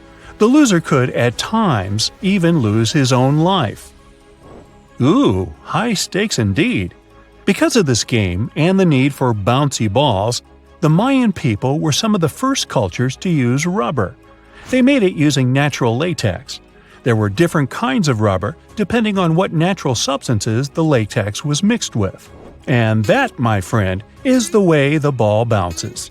Sorry, but you know me, I just couldn't resist. If someone finally invents time travel and you hop on a trip to the past, you won't recognize many of the things you know and love today. The Statue of Liberty and the Egyptian pyramids, some basic gadgets like the remote control and your laptop, and even the corn you have for lunch have all changed beyond recognition. When the pyramids were originally built in ancient Egypt and Giza and other places, they didn't look sandy brown at all. All of them were covered with white limestone. If you had seen them under the hot African sun, you'd have to look away. That's how smooth and shiny they were. Builders used around 6 million tons of this material for the Great Pyramid of Giza alone. It's the largest one you can still see on your trip to Egypt. The local rules were quite a thrifty crowd, and they reused some of the casing stones for other construction projects. A massive earthquake in the 14th century has also loosened some of the stones, so you won't see a lot of limestone, but some of it is still there, on top of the Pyramid of Khafre in Giza. It looks like it has a second peak on top of the first. In ancient times, all pyramids used to have capstones called pyramidions, covered in a mix of gold and silver. Most of them have been lost over the centuries, but you can still see a few of them at museums. They show images of Egyptian deities. The pyramids were probably modeled after a sacred pointed stone, the benben. It represented the rays of the sun. Now, lifting heavy rocks wasn't so simple without the tech we have today. I guess you'll agree with me if you helped your friends move at least once, and they made you carry the couch. But those smart Egyptians of the past thought of that and chose the pyramid shape. It lets the weight distribute evenly throughout the whole thing. The Statue of Liberty has also had a major makeover since it was first unveiled in 1886. Believe it or not, it used to be a shiny brown color, just like a penny. 20 years later, it changed its color to green. It wasn't a fashion statement, but a chemical reaction. The statue is covered with hundreds of thin copper sheets. When copper reacts with air, it naturally forms a protective layer called verdigris. This layer protects what's under it from corrosion, and that's why statues and other things made of copper, brass, and bronze can last so long. When Lady Liberty first turned green, people in authority decided it would be a good idea to paint it all over. It was way before social media, so you couldn't just drop an angry comment under the post describing the idea. But they wrote about it in the local newspapers, and the public didn't love the idea. Then the Times interviewed a copper and bronze manufacturer, and he confirmed they shouldn't repaint it, because removing the protective layer would mean destroying the statue. Over the years, people have suggested painting Lady Liberty several times, but no one has ever done it. I don't know about you, but I can't imagine that lady in any other color, so I guess it's for the better. You love bananas as much as I do? Next time you enjoy a juicy soft one, remember you gotta thank selective breeding for that texture. The original wild bananas had many large, hard seeds and not so much delicious pulp. And hey, who doesn't like a sugary watermelon? It has a history of over 5,000 years, and it used to have bitter, yellowish white flesh and was really tricky to open. Selective breeding saved the day again, and watermelons got way sweeter. Japanese scientists went further and invented the seedless version. Corn's grandmother is a Mexican grass called teosinte. The kernels in this grass were small and hard to get. Farmers from many thousands of years ago saved the seeds only of those plants that were larger or tastier, or with kernels that were easier to grind. Thanks, my friends, for giving us the corn that's edible and even delicious. And just imagine, wild avocados were so small that they could easily fit in the palm of your hand. The pit in them was so large you wouldn't find much edible material inside. They also had a much harder shell than the ones we're used to. You probably wouldn't get a lot of work done without your beloved computer today, but I can't tell you exactly whom to thank for this invention. The ABC from 1942 is one of the contendants for the title of the first computer. It's short for the Atanasoff Berry computer, named after its inventors at Iowa State University. The ABC weighed over 700 pounds. Yep, yours must be way lighter than that. That big boy consisted of around 300 vacuum tubes and had a rotating drum, a little bigger than a paint can, and had small capacitors on it. A capacitor is a gadget that can store an electric charge, like a battery. The ABC could solve problems with up to 29 different variables to help scientists save some time.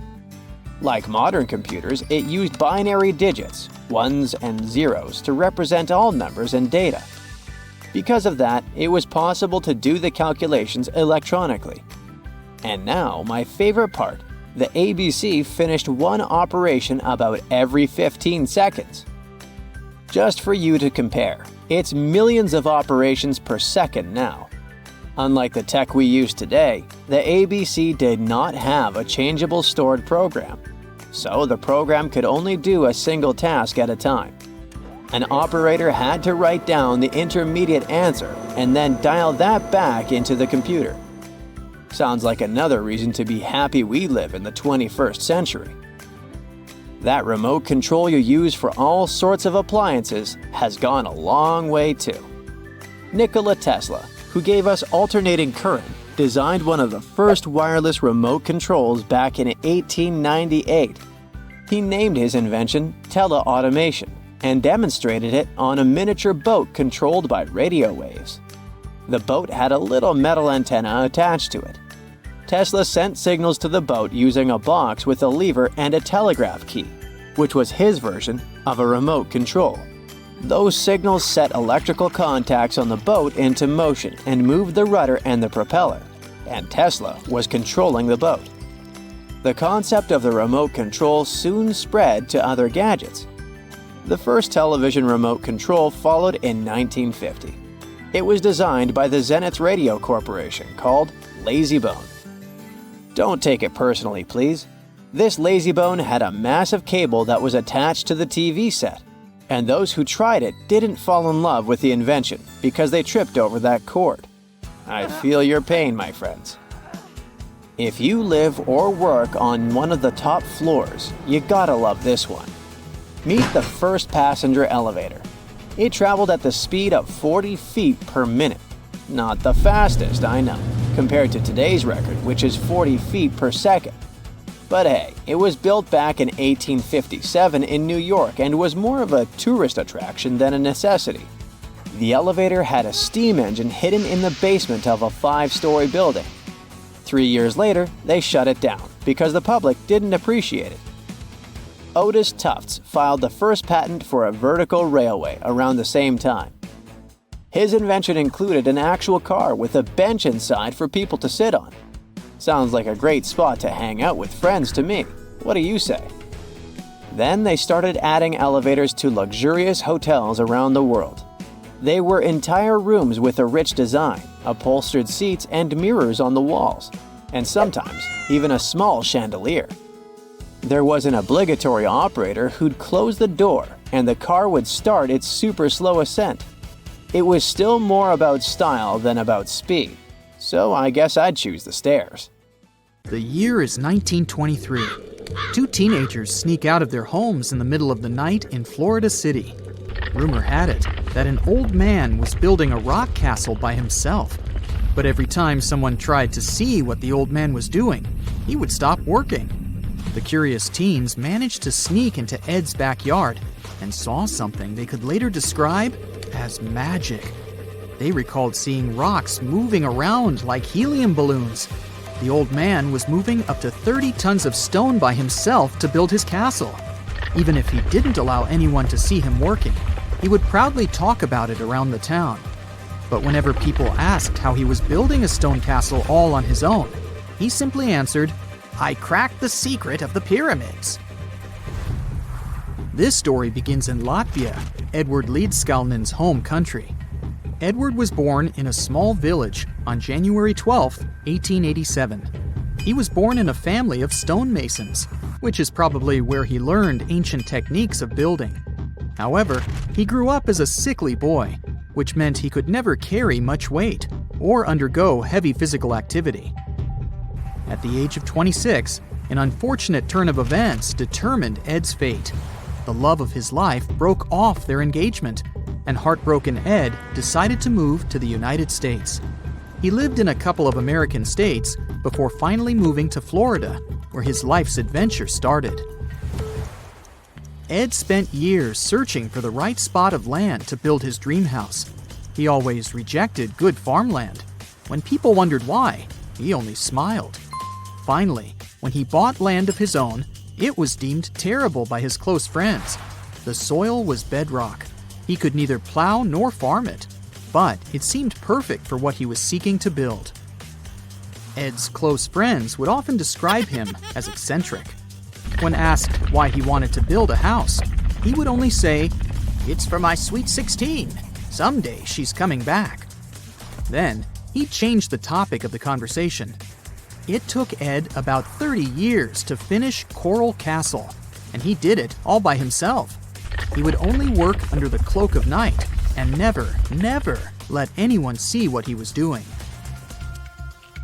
The completed Coral Castle embodies a number of unsolved mysteries. If you were to visit the site back then, you'd have to go through a 9-ton, 8-foot-tall revolving gate door, that even a kid could push with just one finger. Ed was so proud of this door that he originally named the site Rock Gate Park. It was renamed Coral Castle only much later, after Ed's passing. Once inside, visitors would access the incredible wonders of Ed's constructions: towers, mystic symbols, furniture, and swing sets, all made entirely of monolithic blocks of stone. The stones are set on top of each other, using only their weight to keep them together. And believe it or not, the entire park gathers around 1,100 tons of stone. Today, if you visit Ed's living quarters, you'll even see the simple instruments he used to construct all of this: chisels, hammers, ropes, and pulleys. The type of work he did is difficult even with modern-day equipment, let alone without it. Coral Castle's main mystery lies in how Ed managed to do it. The only photograph of Ed Leedskalnin at work shows a simple leverage structure of a chain hoist attached to a wooden tripod. The tripod was made of old telephone poles with a small wooden box on top. What was in the box is, of course, a mystery. Unfortunately, he took his secrets with him, not sharing the truth of his work with anyone else. Yet, not all is lost, as there are many theories and speculation surrounding what could have happened there. One theory says that there is a harmonic grid inside the Earth's surface, something that would create anti-gravity spots around the globe. It's believed that Coral Castle was built in such a spot. This could explain why it took Ed so long to find land that pleased him. Maybe what he was looking for was a place that allowed him to experiment with anti-gravity forces. Yet, whenever Ed talked about his work, he would say he understood the laws of weight and leverage, and, sure thing, that he had cracked the secret of the pyramid builders. And what secret is that, you might ask? According to Ed himself, it has to do with magnetism. He even published a pamphlet called Magnetic Current. There, he explains that every object has magnetic particles inside of them. A person just needs to understand where they are located inside such objects. This way, objects can be lifted and moved around without much effort, just like moving something heavy underwater. Researchers say that if we assume Ed Leedskalnin and the pyramid builders used the same technique, then it would only have taken 4,700 workers to build the Great Pyramid of Giza, instead of the 20,000 to 100,000 that is currently estimated. But this story just keeps on getting more and more mysterious. In the late 1920s, Ed was finishing the construction of Coral Castle in Florida City. Rumors about his work had spread around town. People said Ed was hiding a stash of money somewhere in his living quarters. One night, a group of men waited until Ed was alone and broke into the castle to rob him. They couldn't find the money and, luckily, didn't harm Ed. But in the following days, he decided that it was best he moved out of that land. Of course, he took more than his toothbrush along with him. Ed decided to move the entire Coral Castle to another land, 10 kilometers away from where he had built the park. Legend says he hired a truck driver and asked him to swear secrecy about what Ed intended to do. He asked the driver to look away while Ed loaded the truck by himself, moving all of the rocks without any help. With the truck loaded, Ed and his castle moved to Homestead, Florida, where the park is located until this day. In 1986, a group of engineers from Florida University was called to try to fix the park's gate entrance, the 9-ton revolving door that Ed was so proud of. They arrived with plenty of modern-day equipment, including a 20-ton crane. When the engineers took the door down, they noticed that Ed had used a strange circular stone at the bottom of the revolving door. The engineers couldn't understand how this frisbee-sized rock could withstand 9 tons of weight without breaking into pieces. They sent the rock to the geology department at the University of Florida, but the geologists simply returned the rock, saying they couldn't find a match of this rock in their databases. They couldn't determine its origin. The engineers put the 9-ton gate back into place, trying to use other techniques. At first, it didn't work without the base rock Ed had originally used. So, they had to cut the gate rock to make it work as a revolving door once again, proving that modern-day technology couldn't replicate what Ed had done single-handedly. Fast forward to 2011, and another man claimed to have cracked the code of the pyramid builders and Ed Leedskalnin himself. Wally Wallington, a retired construction worker from Lapeer County, Michigan, has managed to build using similar techniques to those used by Ed. Wallington is known for having built his personal Stonehenge in Michigan. He is said to have used simple machines, such as levers and counterweights, moving around multi-thousand-pound concrete blocks. Unlike Ed, Wallington has shared his techniques with the public. Multiple videos are showing the clever engineering he built from very simple materials. It sure is impressive. The man has moved his entire barn into another property just with the help of simple tools. However, there is no way to prove that these were the same techniques used to build Coral Castle. To this day, the secrets of Coral Castle haven't been unraveled. But hey, we can always keep trying to solve it.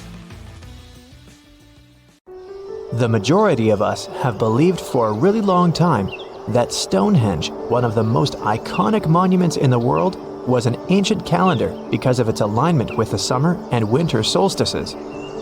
But no one could figure out how it really worked. Now, a team of researchers have come out with another study. It turns out that Stonehenge could have functioned like the solar calendar.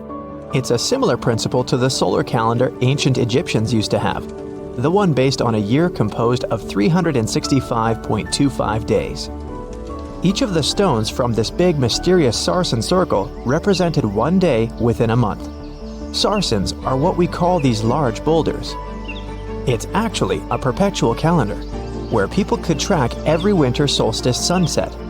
That way, those who lived near Stonehenge, which is today Wiltshire, UK, could keep track of the days and months of the year. We all now understand this mysterious calendar system because of this interesting discovery in 2020. The team has identified the source of 50 of the 52 sarsens that make up the iconic stone circle we all know about. They analyzed the chemical composition of these sarsens and traced their origins to the West Woods in Wiltshire, which is about 15 miles away from the monument. Not only did these 50 sarsens come from the same source, but they were also placed in their current position at approximately the same time. They make the outer circle of Stonehenge, together with a horseshoe-shaped inner ring. Near the center of the monument, there are smaller rocks, known as bluestones. The team traced the origins of the bluestones all the way to Wales. They also discovered that the sarsens share a common chemistry, over 99% silica with trace elements. Two sarsens were different from each other and also different from the main cluster. These sarsens were arranged in 3 different formations at Stonehenge. 30 of them formed this huge stone circle that dominates the monument. 4 station stones ended up in a rectangular formation outside the circle, while the rest, located inside the stone circle, were constructed into 5 trilithons. A trilithon is when you have 2 vertical stones with a horizontal lintel at the top. 30, 5, and 4 are pretty interesting numbers in the context of this calendar system. The 30 uprights that are spread around the main sarsen ring could represent days of the month. If you multiply that by 12, you get 360. Add on 5 more, those from the central trilithons, and the result is 365. And to really adjust the calendar to match a solar year, you need to add 1 extra leap day for every 4 years, right? The team believes the ancient people used the 4 station stones to keep track of this part. So, in this system, they paired the summer and winter solstice every year with the same pair of stones. Ancient people started building Stonehenge about 5,000 years ago, and it took more than 1,000 years to finish the work. But the Stonehenge you see today is not the complete, original version from the beginning. People have broken and taken away many of its old bluestones and sarsens. The entire structure also changed over time since there were generations and generations, 180 of them to be precise, that passed since the beginning of Stonehenge, who would participate in the building and rebuilding of it. people created Stonehenge in 4 stages. They first built a circular enclosure that stretched over 330 feet, 100 meters, in diameter and went around 56 pits. A high bank flanks the ditch of the enclosure, while there's a low bank on the outside. Some theories even say that this part was some form of a communal cemetery. Later, in the second stage, builders added a horseshoe of sarsen trilithons. In the third stage, they constructed a ceremonial avenue that was nearly 2 miles long. It possibly traced the path of the bluestones. People moved from the Aubrey holes to the Q&R holes, a double arc that these bluestones have been arranged into. At this stage, builders also reorganized the entrance stones and recut the main enclosure ditch. During the fourth stage, the stones were broken and builders etched carvings into the sarsens. Later, the bluestones ended up being modified again. Builders didn't leave any written records about how they managed to drag these heavy stones to the site and get them to stand so perfectly upright. But there are theories that say their techniques were more closely associated with woodwork than masonry. They made mortise holes and protruding tenons because they wanted to slot these stones together, and they used tongue and groove joints to do that. When they dug the hole for the stones, they placed timber poles at the back of the holes that were used as brace support. Then, they moved the stone into a position and hauled it upward with ropes. They packed rubble into the hole to make sure the stone stayed in place. A pre-industrial farming society put this fascinating monument together using only tools made of stone and bone. Not even the wheel had been invented yet. This unusual formation is also known as ringing rocks. The stones you can see at Stonehenge have some pretty odd acoustic properties. When you strike them, they produce a loud clanging sound. That could be one of the reasons why people bothered to transport them over such a long distance in the first place. In some ancient cultures, people believed that these rocks contained healing powers. It's a really popular location that attracts over 1 million visitors a year. When it first opened to the public, visitors were allowed to walk among the stones. They could even climb on them, as there weren't any restrictions. Until the 19th century, visitors would regularly chip off pieces of the rock to take them home as souvenirs. They would also engrave their initials into the stones. They camped within the circle and dug fire pits, not realizing that the digging pits could seriously undermine the stability of the entire monument. Over time, visitors have encountered more and more restrictions until the monument was finally roped off in 1997 because of the serious erosion of the stones. That means if you want to visit, you can only view it from a distance unless you want to pay extra for the stone circle experience, which can be arranged outside of normal visiting hours. Stonehenge originally had 2 entrances that led into the enclosure. There was a wide one to the northeast and one that was a bit smaller and located on the southern side. If you look at it today, you can see there are many more gaps. This is mostly because of tracks made later that once crossed the monument. The ground within Stonehenge has been severely disturbed, and it wasn't just about random visitors digging fire pits. There was a group of people who dug a large deep hole within the stone circle in the 17th century because they were looking for treasure. Then there was Charles Darwin, who also did some digging because he was studying earthworms in the area. He wanted to know how these worms could impact objects in the soil over time.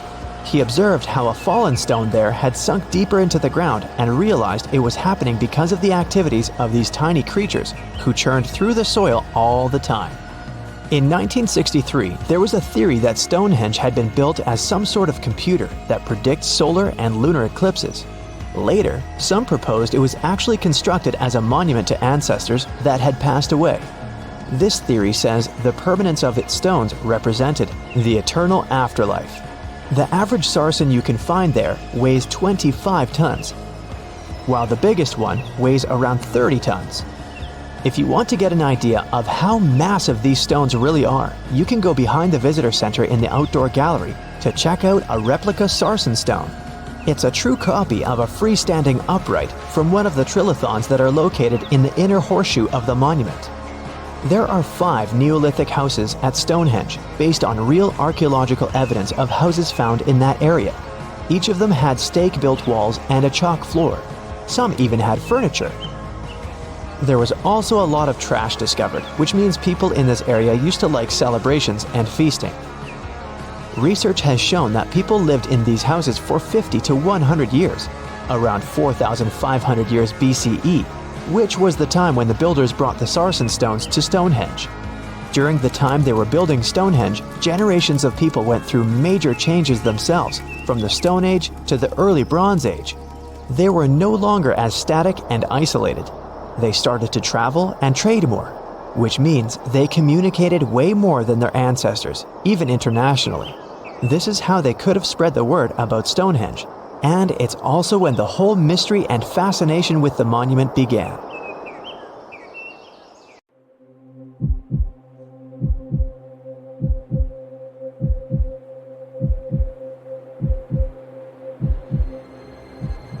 Leave it to people wandering on Google Earth to stumble upon the world's newest and weirdest places ever. Like this mysterious pyramid discovered in Antarctica. Soon enough, the internet blew up with all sorts of theories regarding this unusual shape. Could it be a sign from a different life form? Is this pyramid indeed natural, or is it man-made?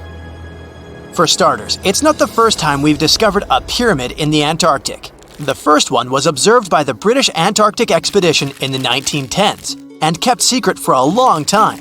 Its discovery being kept hidden only added to the mystery. A second such structure was discovered in 2016, which further increased the interest in the matter. The mystery was soon enough deciphered by scientists. These formations are just mountains. They're located near the Ellsworth Mountains, a range over 250 miles long. So they're just mountain peaks that have broken through the ice sheet. As for their particular shape, it's just a coincidence. Pyramids are found throughout nature. The Matterhorn in the Alps and Mount Ballenstinder in Iceland, for example, are quite similar in terms of shape.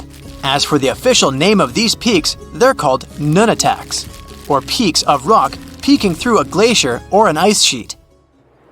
Antarctica has way more incredible features, like the fact that it's home of 60 to 90% of the world's fresh water. That's because its ice sheet is the biggest on our planet, stretching across 5.4 million square miles. I'll spare you the calculations, but that leaves only 1% of the continent ice-free.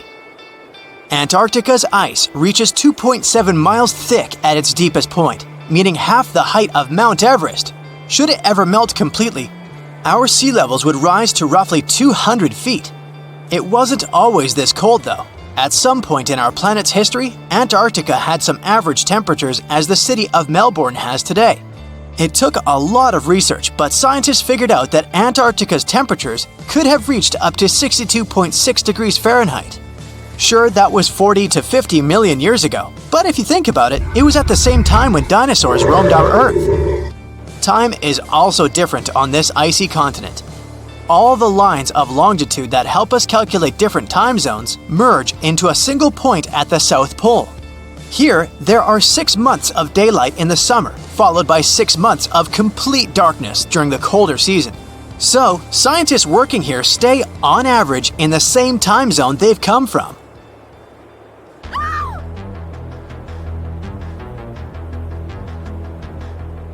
The Blood Falls aren't a chapter of a thriller movie. They are merely a series of waterfalls located in one of the driest regions of Antarctica.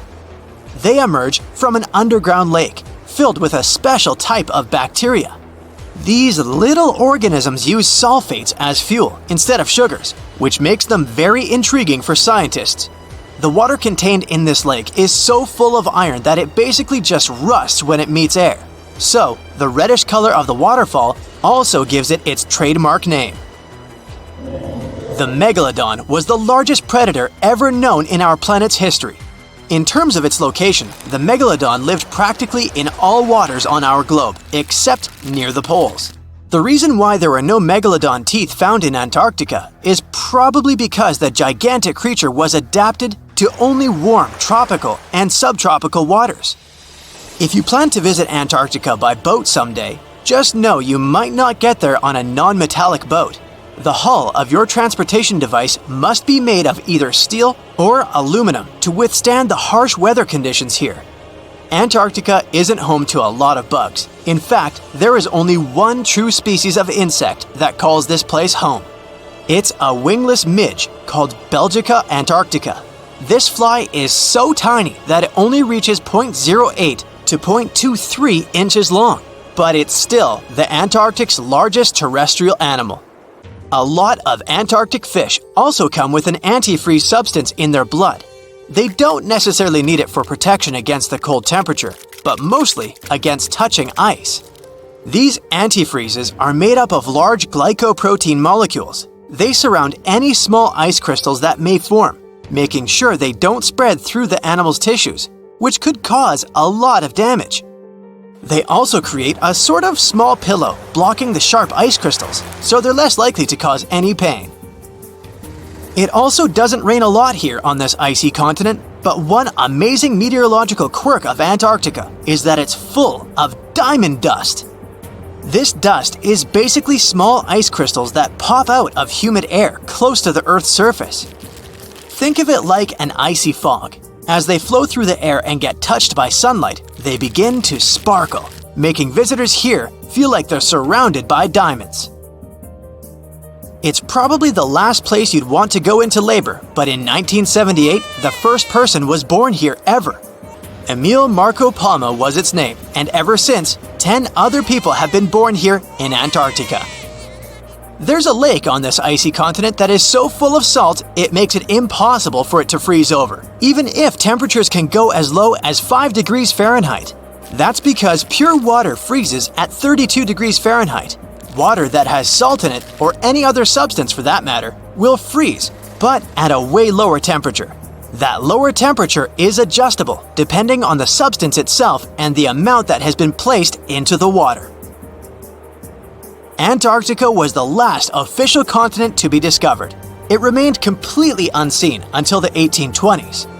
But it took another 20 years to confirm it was actually a continent and not just a group of icy islands. Just because it's really cold here doesn't mean you can't go on a date here. One December night, an American scientist that was posted in Antarctica logged into a dating app simply out of curiosity. He was certain no other profiles would show up, but to his surprise, he found someone soon enough. Another researcher who was stationed just 45 minutes away, by helicopter of course. They eventually got together and went on the first date in Antarctica ever recorded. Apart from ice, this continent has something else way more abundantly than any other piece of land on Earth: meteorites. If we look at the research done by scientists, meteorites have equal chances of reaching any place on our planet. However, once they go through our atmosphere, the situation is a bit more complex. That's because different climates on our planet, like the humid ones found near the jungle, have a lot of moisture and oxygen, which will corrode most meteorites. The climate in Antarctica is really dry, so the possibility of meteorites corroding is little to none. More so, it's way easier to spot these rocks on the icy white surface of this area than in any other place on Earth. If you're not scared of the cold, you'll surely freak out when you hear about the winds here. That's because Antarctica is for the most part the windiest place on Earth. Wind speeds have been reported here to reach even 200 miles per hour.